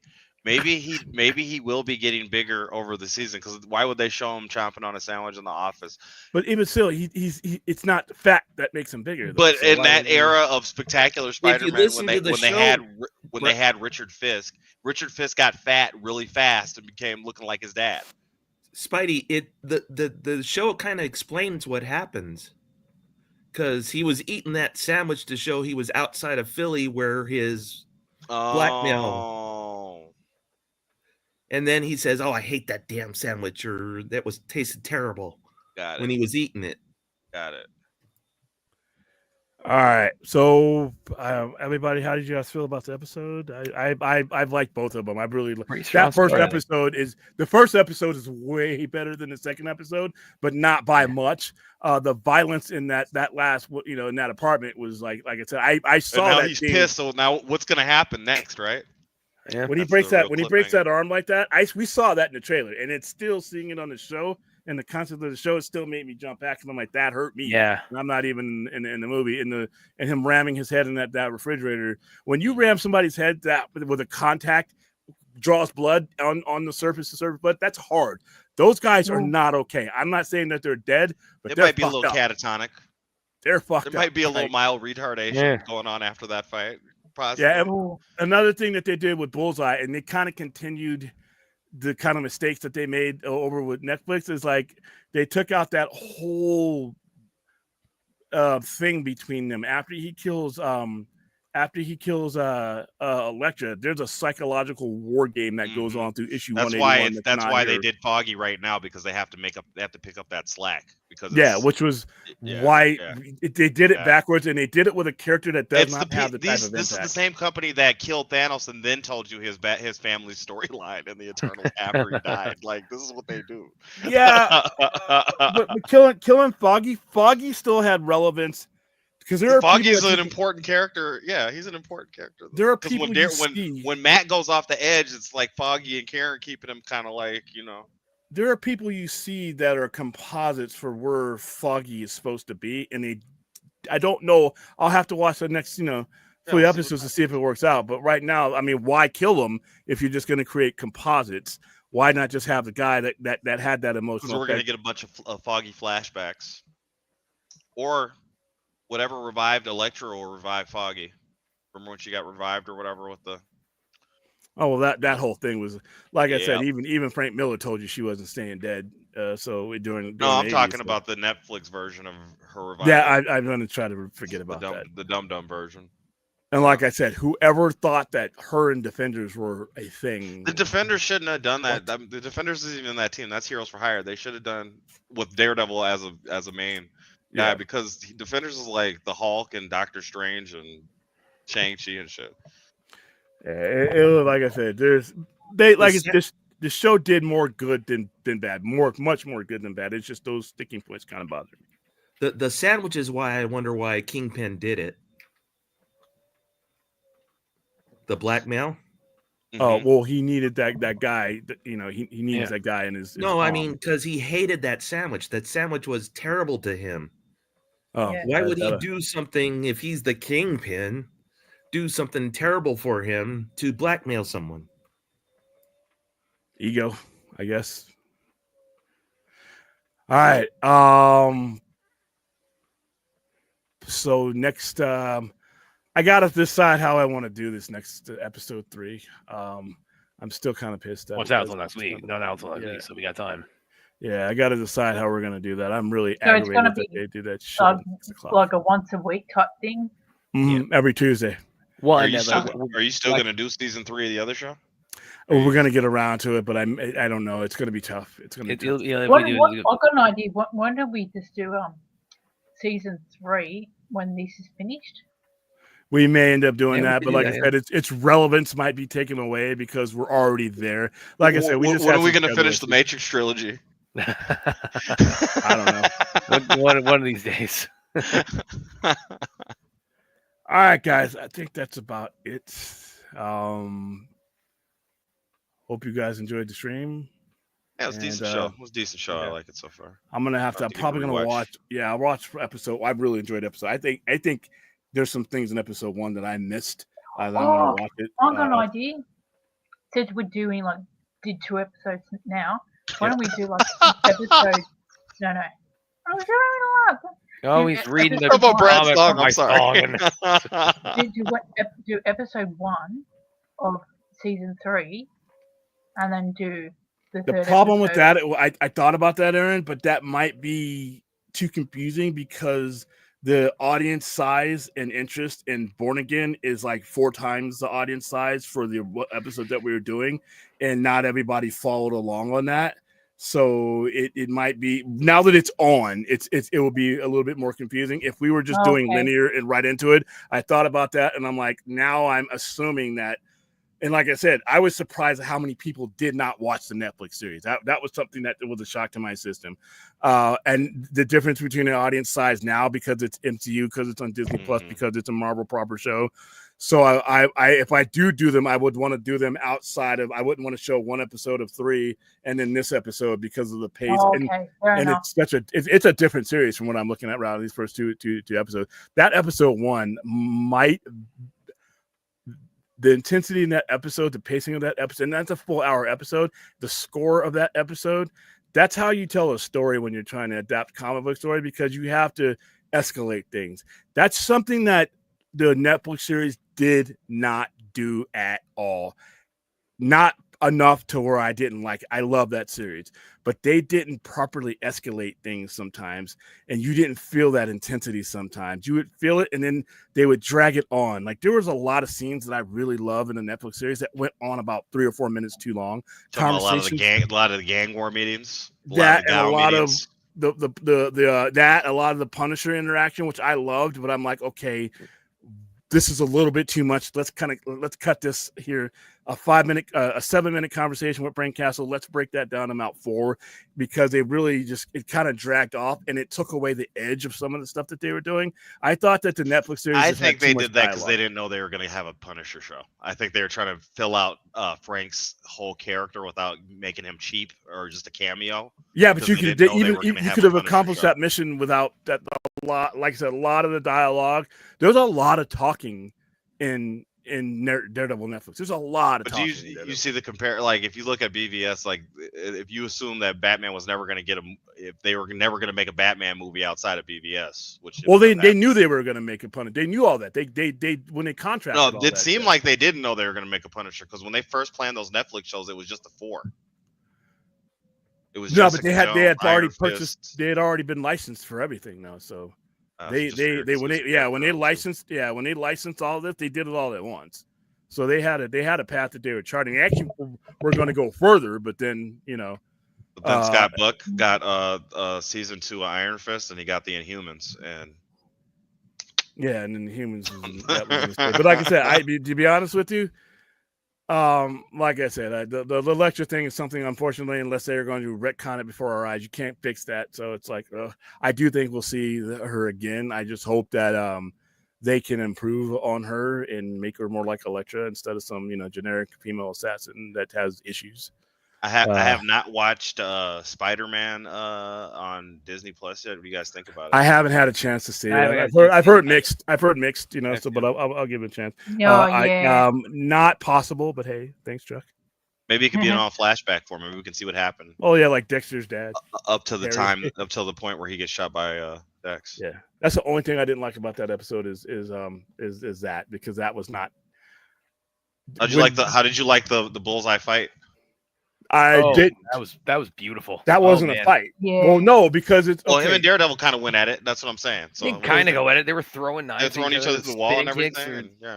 Yeah, but he doesn't. The way the fight happened, all one shot, and it was that doesn't. It was very much influenced by something that one shot stuff doesn't impress me. He basically. William decided to leave early after that comment. What he was saying. This isn't the Kung Fu channel, so that kind of stuff. Fuck that! Not what we're talking about. The Kung Fu scene. Okay, which is not a Kung Fu scene. It was a superhero scene. The way that fight broke down, it was over. Once he kicked him with that one punch, it was over, and he's basically just staggering. So there was no fight. It was. But what did you think about that scene where they were going at it for like 2 or 3 minutes? That's what I'm saying. I was not impressed because I thought it would be. Are you talking about the one in season 3? No, just right now. He's talking about the one that was when he beats out of him. No, I love that. That was a hell of an intro to. It was like it's that like coupled with Foggy's death. It's like, oh man, they did that part right, but the uncanniness of Bullseye, they just don't get it with his character, and he didn't. It's just carried over. If you understand Bullseye and the uncanniness of his power, if that's even a word, that's not in this show. It's not where he's getting all lucky ricochets all the time. Yeah, and he keeps his distance. He always he does. Daredevil never gets that kind of punch off that first one because he knows. I mean, I was already thrilled when Matt bounced the fucking the Billy Club off the wall and broke the leg. I know they didn't show what happened, but you see the spark come down. I appreciate it. Again, that's right out of the comics. I was like the sight. I mean, just the image of like Daredevil with like 8 knives sticking at him and still kicking ass. Like, oh man. That's what I just live for that. And by the way, and I'm echoing to somebody's sets. Even with Bullseye's uncanny ability, he rarely hits Daredevil with anything. Right. That radar is no joke, dude. Yeah, he that's what frustrates Bullseye about him. That's why Bullseye's always that's why it's careful. A good rivalry. Daredevil and Bullseye, one guy's blind and one guy has super accuracy. You know what I mean? Yeah, that's what like the fight scenes they have in season 3. That's probably the most in like all of Daredevil history. You will see Bullseye hit Daredevil. Yeah, and that's one more time than the never that it happens. When they fight, the cool majestic thing about when Bullseye and Daredevil fight is the fact that it's a sprawling fight. Mm-hmm. I don't know what that was. I didn't mind that. I didn't mind that. They did a little sprawl. They went up downstairs, went through the wall. Says, ride like the wind, Bullseye. Yeah, that was. Here's the thing about this show. whenever I have a criticism about this show is when they make things generic. I don't need to see two dudes doing kung fu. So I could see that anywhere. Did you think his costume was Oh, generic? but I listed off 15 that are coming out this year, but you're like, oh, I don't care. Don't care. When I'm watching a superhero show, Yeah. that's why I'm here. Did you think That's his why I costume tuned was in. generic looking? I thought his costume was lame, but you know Spidey, what? don't even think about they reading did the this white. comment. They did In the all white stripes. fairness, They did the all white fairness- stripes in the costume as a reference, but that was pretty everything. in else all was pretty much fairness, generic. Bullseye's gear. costume is ridiculous to begin with. Yes, it is. So it's not like you can really That's improve a on the good band. ridiculousness that he looks ridiculous. But yeah, At least all he that didn't was- have it tattooed into his prosthetic head that like was Colin stupid. Farrell did. Well, that's what that movie was. But no, I have a problem with that fight because, like I said, it's just two dudes doing some kung fu. I can watch that if I wanted to. I could watch that anywhere. I should watching ask Daredevil. Aaron to like Chuck, jump through the Chuck, computer, that's like, the reason like, they. if you're talking to you, man. No, because it's coming from a perspective who are you looking for Daredevil and Bullseye, or are you just looking for kung fu? I See what got I plenty mean? of both. I got plenty of both in that scene. No, you got some close quarters kung fu that wouldn't happen with those two characters. That's not going to happen. Yeah, but I mean, how do you want to do that in a show where it's like it's nothing but like from 80 feet away? No, dude, the cinematography on this show is excellent. They could have pulled this off. Spidey, That's no don't problem. stop reading those comments, Spidey. I can't Yeah, the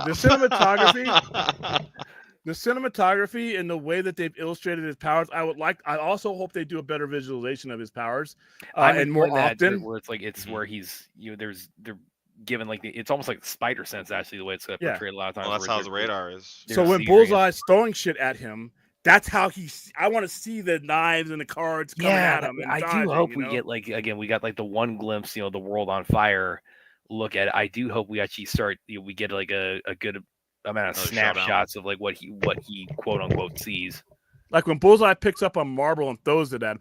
Okay, go to Daredevil 181 where he throws that scalpel and Matt aims his stick perfectly just perfectly. That's how Matt That's is. the kind of shit that they do. They weren't doing that. For you Naruto fans out there, Matt Murdock has the Byakugan. That's pretty much what the radar is. I would like them to, they've studied the material well enough to nail certain characters, but like I said, I don't want to, a rage fight with Daredevil. You wouldn't see that. He does get, but he does have rage. Even in the books, but he doesn't do that screaming and shit and do that caveman in the close quarter. When he beat the hell that's out of just Bullseye, the actor showing the rage, just acting the rage out, emoting. You know what I mean? Well, he's blowing off steam because the whole thing about it's like, well, shit, I just gave my identity away there. But hold on. But when he's fighting Bullseye all the way up to the point where he tosses him off the thing, which by the way, doesn't know what he did. It's all just rage and kung fu. I could watch Claude Van Damme if I want to do that. When he beats the hell out of him in the comic, it's methodic. There was no methodic element during that fight. It was this is kind of a carryover. Flirting with the remove button again. This is all carryover from the fight he had after the father. Doesn't matter though. It doesn't change. See what I mean? William, just let me land here. Exactly. This is carryover from the show that already went. So the story that's already been told in the show, he was already enraged when they killed the priest, and then on top of that, he went and fought Kingpin with that same rage. So now he's dealing with the same dude that killed his father figure, and now killed his best friend. But that doesn't change how he conducts. But William, we're talking about. I understand that it's not but it's still the story from what we just saw. Doesn't matter. Doesn't matter. It's the method. Does. It's continuity of the story. No, it does. Okay. It's just that's. Let me slow this down. Vote 2-1. Sorry. First of all, let the host talk. Let the host talk, and then it doesn't matter. It's 2-1. Hold on. I can't. I don't think our audience wants to hear me have to scream over you guys. It doesn't. The method is the same. Period. That's his discipline. He doesn't. If you establish the discipline, you keep it. So the discipline on the way Daredevil handles an opponent is the way he handles an opponent. His fighting style is what it is. It's not a generic, Jackie Chan shit in the hallway all the time. No, it's the hand fighting style. It's my how he stick. fights. And that's the problem I had. I don't. If you're gonna do Daredevil, do Daredevil. I You are can watch. so flirting with the remove button, man. Hold on. If I want to watch generic kung fu, I can get it anywhere. If I wanted to do that, I'm watching Daredevil. Do Daredevil. But other than that, this show doesn't have those. It doesn't have anything that drug it down for me. Those are things that I notice as, like I said, and I'm playing by their rules. This is not a kung fu show. I'm playing by the rules that Disney and Netflix have established, especially Disney because it's their show now. They set the rules as far as their consistency goes. So you're consistent with the Kingpin, and you're consistent with Frank Castle. You're consistent with all the elements that you've done really 10 out of 10 with. Be consistent all the way. That's all. I don't need generic kung fu. I don't need that for the show. William, I have another question. Go ahead. Was Foggy's death relevant, or was it just put there for shock value? I think it's put there for shock value. Well, we don't even know who Bullseye's working for in that instance too. So. It doesn't matter. He could have killed anybody. It's to make up. I don't. It doesn't really answer your question from like whatever. But if you're comparing to the comic book version of the story that this is named after, Bullseye killed Elektra. But what we're referencing is there was a different show where Elektra died a really lame death, and Bullseye had nothing to do with it. So and Daredevil's in love with Elektra when Bullseye kills her. So now you need to have somebody with that kind of weight in his life to be taken for him. So it's less about shock value, and it's more to make up for the fact that Bullseye can't kill his lover. Yeah, he's just kind of Foggy, just kind of filling the role that canonically, as far as like a Bullseye killing. They wasted Elektra's death on that. Well, they wasted Foggy's character because Foggy. I think they just wasted Foggy right here. And the same way to make up for wasting Elektra. It is interesting you should say that though, because I was just reading earlier.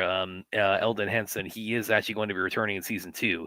Now, whether it's a flashback or a revival, what shape that'll take, I don't know. But they clearly kill him in the show, and he's not. They have the ability to bring people back to life in a few ways. I don't think they're going to do that. They never imply. The hand can bring you back in the Daredevil story now. Well, yeah, but I mean, why are they going to? Why are they bringing back Foggy? Yeah, right. They brought back her for that reason. Right. And her back. By the way, her backstory in that Netflix show. Fuck that. I hate her backstory. Anyway. But they started it out right where she was the rich student, or she knew him from college, and they were the rich. That's how it started. But then it turned into some. I know. It basically turned into the Golden Child. I could see this, Chuck. This does strike me as plausible. Hired who? The Kingpin hired Bullseye to take out that's how it happened. That's how Elektra gets killed. Because he's talking about like the intro of the show. Yeah, they switched it around. He's comparing the two stories right now.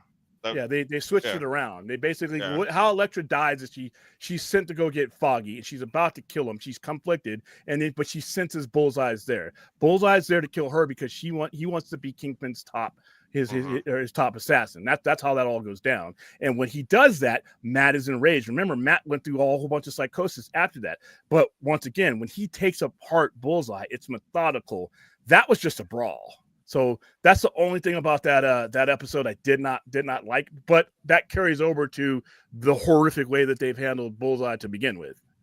He's not uncanny. Do you think they're gonna do the methodic takedown with Kingpin, as opposed to? I hope so. I think it's gonna be a season 2 thing if the show carries over. But yeah.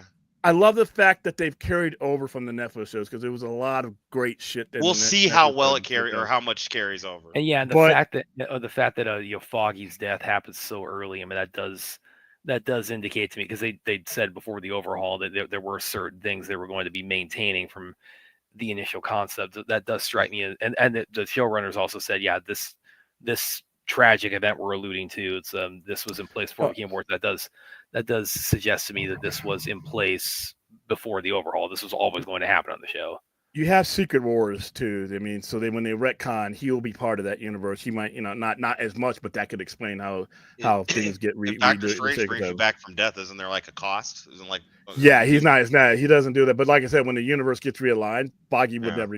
You can make it fake. But like I said, I'm going to give these first 2 episodes a 8.5 out of 10.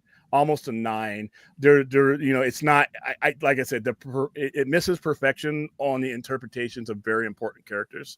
and a death that, in my opinion, doesn't need to happen. And the way, like I said, the way it's resolved, and then before he goes on his hiatus, Bullseye, they're missing the boat with Bullseye. There's no scene in where I've seen Bullseye in this show since its inception all the way up to now, to where I thought that I'm watching Bullseye. I'm watching some dude that can throw some shit. But there's a vibe about Bullseye that is so creepy and uncanny that you when he was in the Daredevil costume in season 3, he was so creepy though. He was creepy. But he wasn't, like I said, I there's a block of issues I got at the store to where I think I could better convey my point.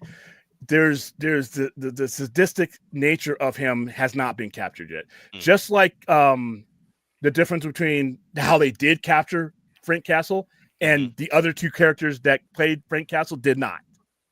There's a difference there. I think you've made the point in the past that the old Punisher, all the Punisher movies are basically a generic action movie with a guy with the skull shirt on. And that's what Bullseye's a generic dude that throws stuff and then does some karate. I could see that anywhere. I wanted to see Bullseye do some of the weird, uncanny shit that he can do. In that fight with Daredevil, that's what that shit should have been. Daredevil just dodging all kinds of stuff using his sonar, and that was kind of weak. That was the weakest part. That's where some of my disappointment lies. So I enjoyed that fight, but maybe they should have spent less resources on showing him flinging around on the here's a good one. Billy Club wire, and maybe showed more of his powers in play during the fight, so you could get those detailed things where he's blocking things. Yeah, with his Billy Clubs. Bullseye tie loose ends, Jericho falls up. You watch Good Burger in front of this. But I'm not a director, so I don't. They did a lot of hard work to figure out how they were going to do it. And it was pretty good. So, but yeah.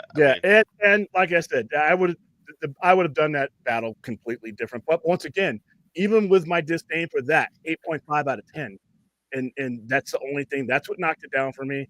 Was Bullseye's. But to be fair, they inherited a bad interpretation of Bullseye to begin with. So they were basically dealing with what they were inherited. I wish they could change it, but then that's not consistent. That continuity would be messed up. All in all, if I'm separating it from the other show and I'm just calling it a Disney Plus thing, I'm not disappointed with the show. This show is great. This show is better than what I expected. Really strong. I'm nitpicking. The comic book nerd is nitpicking. Yeah. So that's fine. Yeah. Other people who only know these characters, no. No, really, come on. It's just a Daredevil costume with a target on its head in blue. Exactly. That's what I said. With white boots. The goofy collar, the goofy target collar. That's what I always said. Like after season 3, it's like paint it blue, Bullseye on the forehead, take the horns off. There you go. Vomit onto the camera. But for to people who only know these characters through these shows and these movies, that fight's gonna make it for them. That generic is going to make it for them. But like I said, you're adapting Daredevil. And another thing, that season 3 was double so D's. good, William. Put the double D's on. Come on, man. You got the horn. You have everything but the double D. Come on. They gave him the D. They gave him the D's on She-Hulk. He had the 2 D's on She-Hulk. I knew somebody was going to. And he had the original costume too. Stan Lee original. That was a. Yeah, the Stan Lee original. That could be a good way to end the show. Actually, is like the final kind of image of him. We saw it, Brad, and that's where it stays on. Megan Thee Stallion, you're gonna be Megan Thee Stallion back. You're gonna have him twerking. I'm like, oh no. No, I thought that was kind of funny, but no, I'm talking about the final image of him on at the end of season 1 of this show is him on the rooftop, getting ready to swoop down on something, and he finally has the 2 Ds. The D on there, yeah. I think they should have him. Kick William, he's gone too far. What you're mentioning some crazy shit in the chat, Drogi. You've gone too far. But no, for the duck in front of Vanessa. The generic aspect, I think, works for the audience that Disney Plus and MCU has. Because they don't know who Bullseye is. They don't know who Bullseye is. If I would have put that the issues in their hand, they would be like, well, damn, that was kind of underwhelming. But like I said, that's fine though. Once again, they had him like a horror villain version of Daredevil on that season 3 when he was chasing down that FBI agent. That's what I loved about it. So he was that season 3 of Daredevil was really good.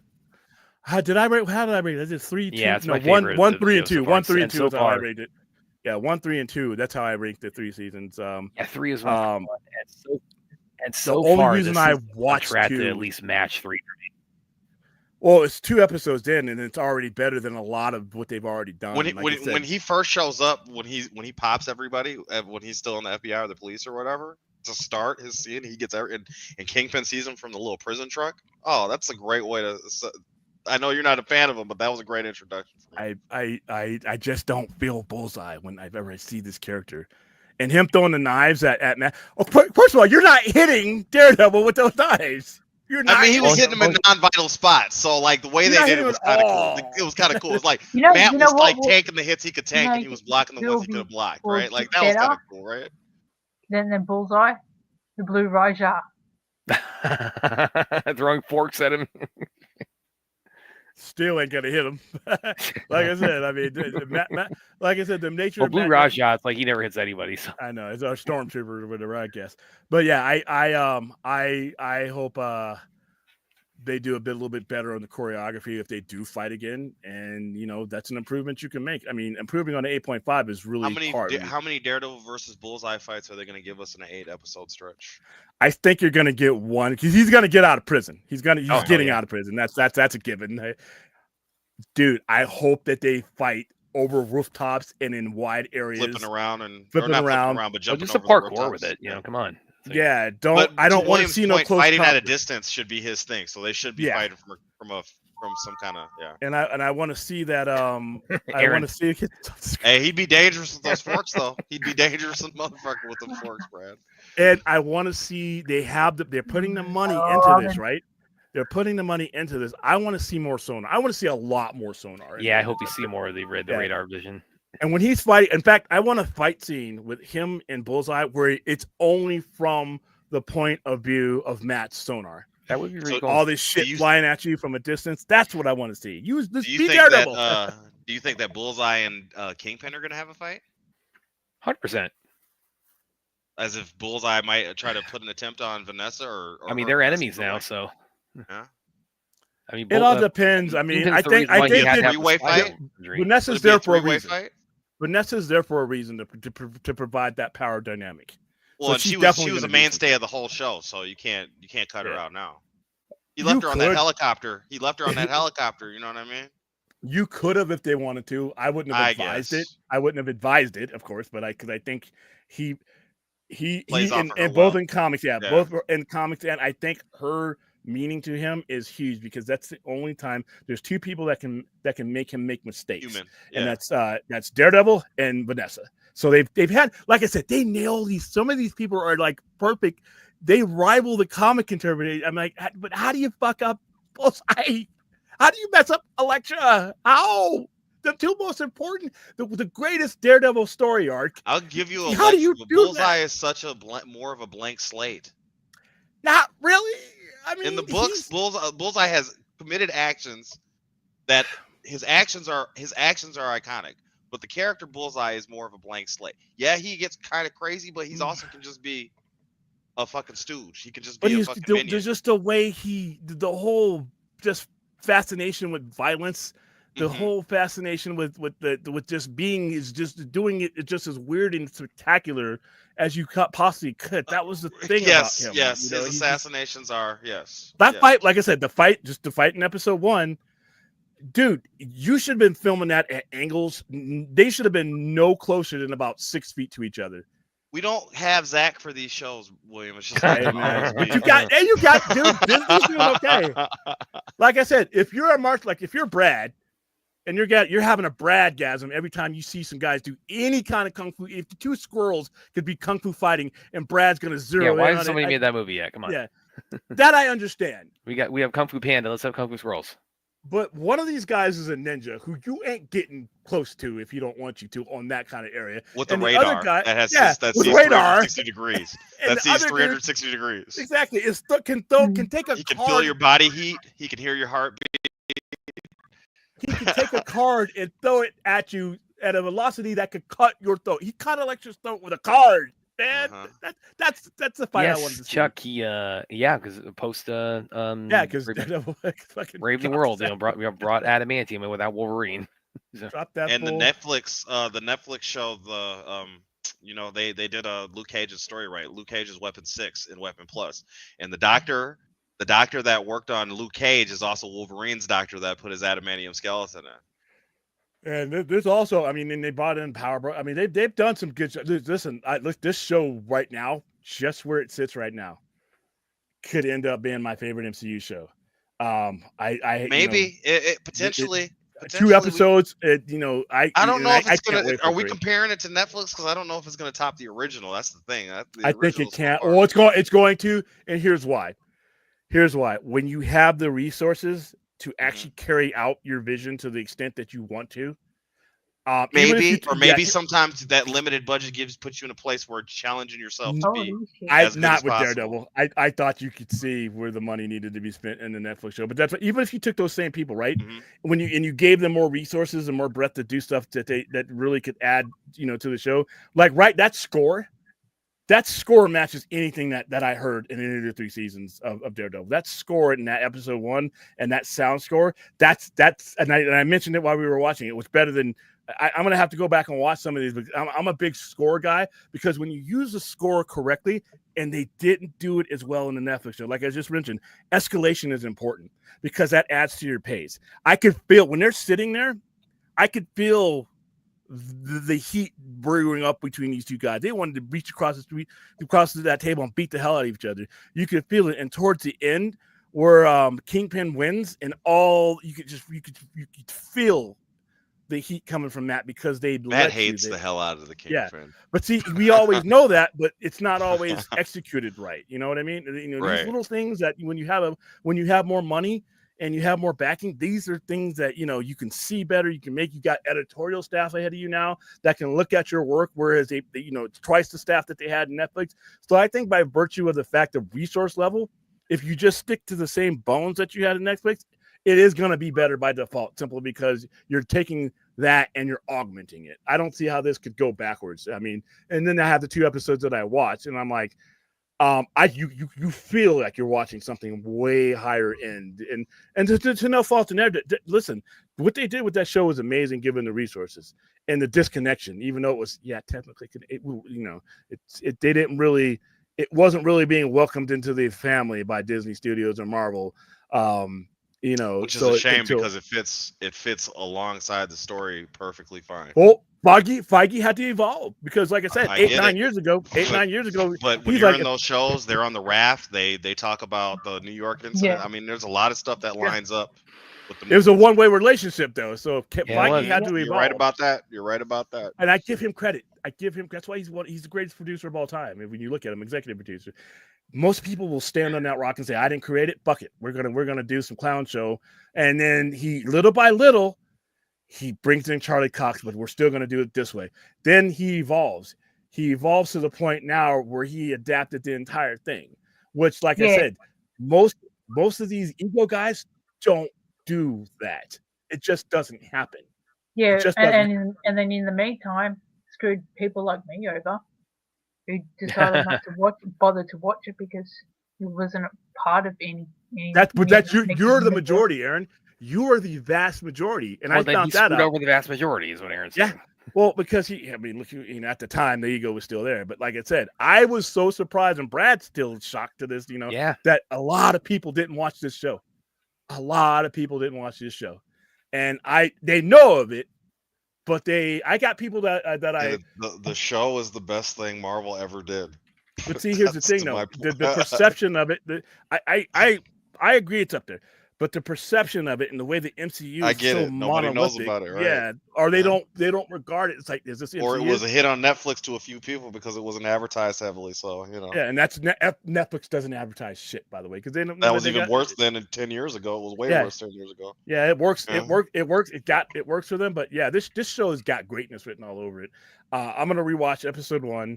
I really liked episode 1. Like I said, that fight scene notwithstanding, hey, hope we get another bullseye. I would like to see a full he's on live, and he's and like I said, where's my Russian roulette scene? damn, why yeah. get to have him sitting there with a shotgun? You might get just that. clicking You might the get that motherfucker. mid-season, William, when he has his breaking point. Maybe that'll happen, or maybe. Well, no, towards but the he's end of the not season. paralyzed no more because they skipped the whole paralysis thing. Maybe I'm he'll like, beat come him. on, man. Maybe he'll beat him. Maybe he'll do like I saw the devil and keep running up on him. I'm gonna re-paralyze your ass. Put it in Uh-huh. bed. Uh-huh. Yeah. By the way, that subway too. I think next episode now he has like the little Punisher tattoo guys. Yeah, I don't think a lot of people saw that. Next Punisher episode, cultist, because the Punisher doesn't fuck with dirty cops. He kills dirty cops. So next episode, I think is where Frank comes in, and I think it's going to be in that subway that the one guy got tossed in front of the train on. Yeah, I'm looking forward to the Punisher. Like I said, the Punisher, and that's real life because cops have used the skull. That's why Marvel gave you that goat, whatever what the hell was that? Oh, the new the Hell Xy thing he has. The warthog with the warthog skull or whatever. I think they got rid of it. I got to look. I think they got rid of it. Yeah, because remember he came back from hell. He had that new logo, and then he had a sword from heaven and a sword from hell. That's right. It's time to cancel. Time to cancel the Punisher. And remember, he was also the Cosmic Ghost Rider at one point too. Yeah. This is when you basically they run out of ideas. Page and at he the end of those stories, level guy.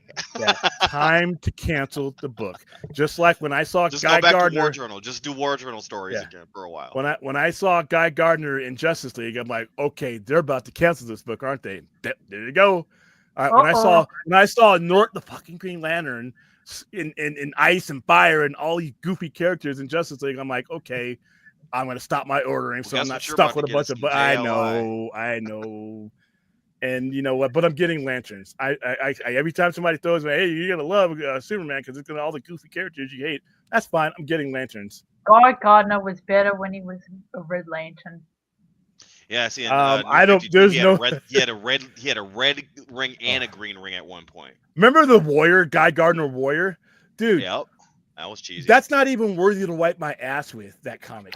That was Aaron. I don't know if you know, but during that same time when Guy had a red ring, Supergirl got a red ring too because she already had rage. They kind of got carried away with that story, by the way. It was cool though. I liked it. It started out really cool. New 52 Supergirl was way better than New 52 Superman. Yeah, they started. That story lasted a little bit too long, but I understood it. I like that she had her rage, and it was a whole different kind of flavor with her than normal. Didn't they make them a couple or something? Or they were going that way? I can't remember because I really tried to drive that storyline after the. You're talking about her and Guy or her and Clark? Her and Guy, not her. And I was going to say, I don't know, Aaron. I know that they were with each other a lot because when he has both rings, Supergirl's with him all the time. They're like on a Red Lantern team or something. Yeah, I was right. All right, guys, we're gonna wrap it up there because I was trying to wrap it up half hour ago, but. Brad, it's all right. Extended show. Show. Yeah, you and your bradgasm. Ooh, they're kicking, they're punching. Yes, I'm gonna come up with a meme for the bradgasm. Yeah, and he's doing it when he's got 8 knives sticking out of him, which is objectively awesome. None of which would hit him, but that's fine. Which is objectively awesome. Which trumps he everything tanked Wayne the hits said. Because he was like, I can let this one scathe me, and this one can fuck with me, and I'll knock it out the way. Like, but like I said, he was angrier when he fought him on the telephone line, and he doesn't. Bullseye doesn't get a punch on him. So yeah. Well, we'll have to watch this again. We're gonna watch this again. I don't know if I can have Brad Stong popping up in the but it's good for laughs, man. Even Brad's laughing. Oh my goodness. Please like, subscribe. I mean, it's better than your pants. That's creepy too. That's creepy too, in the bed and all that stuff. All right, please like, subscribe. We will be back on the air tomorrow with just a standard show. Hopefully no news breaks. I mean, bad news breaks. I don't think there's any trailers or anything dropping. So it's probably just going to be a standard Q&A. All right, and then next week, like I said, I will keep an eye on the community page. On our time for this because it's only going to be 1 hour this time. So I don't know whether I want to do it at 6. I want to do it at 11:30. But like I said, we got 51 people watching right now. So clearly you guys are up to staying up late watching this. So we may just keep it like this. Wait, if it ain't broke, don't fix it. Everybody gonna say bye. And if you say try, I'm just gonna edit it. Try. And happy Ash Wednesday to all the Catholics out there. Yeah, happy Ash Wednesday. Thank you, Aaron. Ash Wednesday does today, so you got to wear them. Okay, cool. So I'm gonna see people that I when they did that when I was Last talking year's to Palm's people. turn to this year's Ash. Yeah, when they have the ash, the cross on it was like a lot of people don't know what that means. Fourth, fix your trot. It's a little too lowercase for comfort. All right, see you guys tomorrow.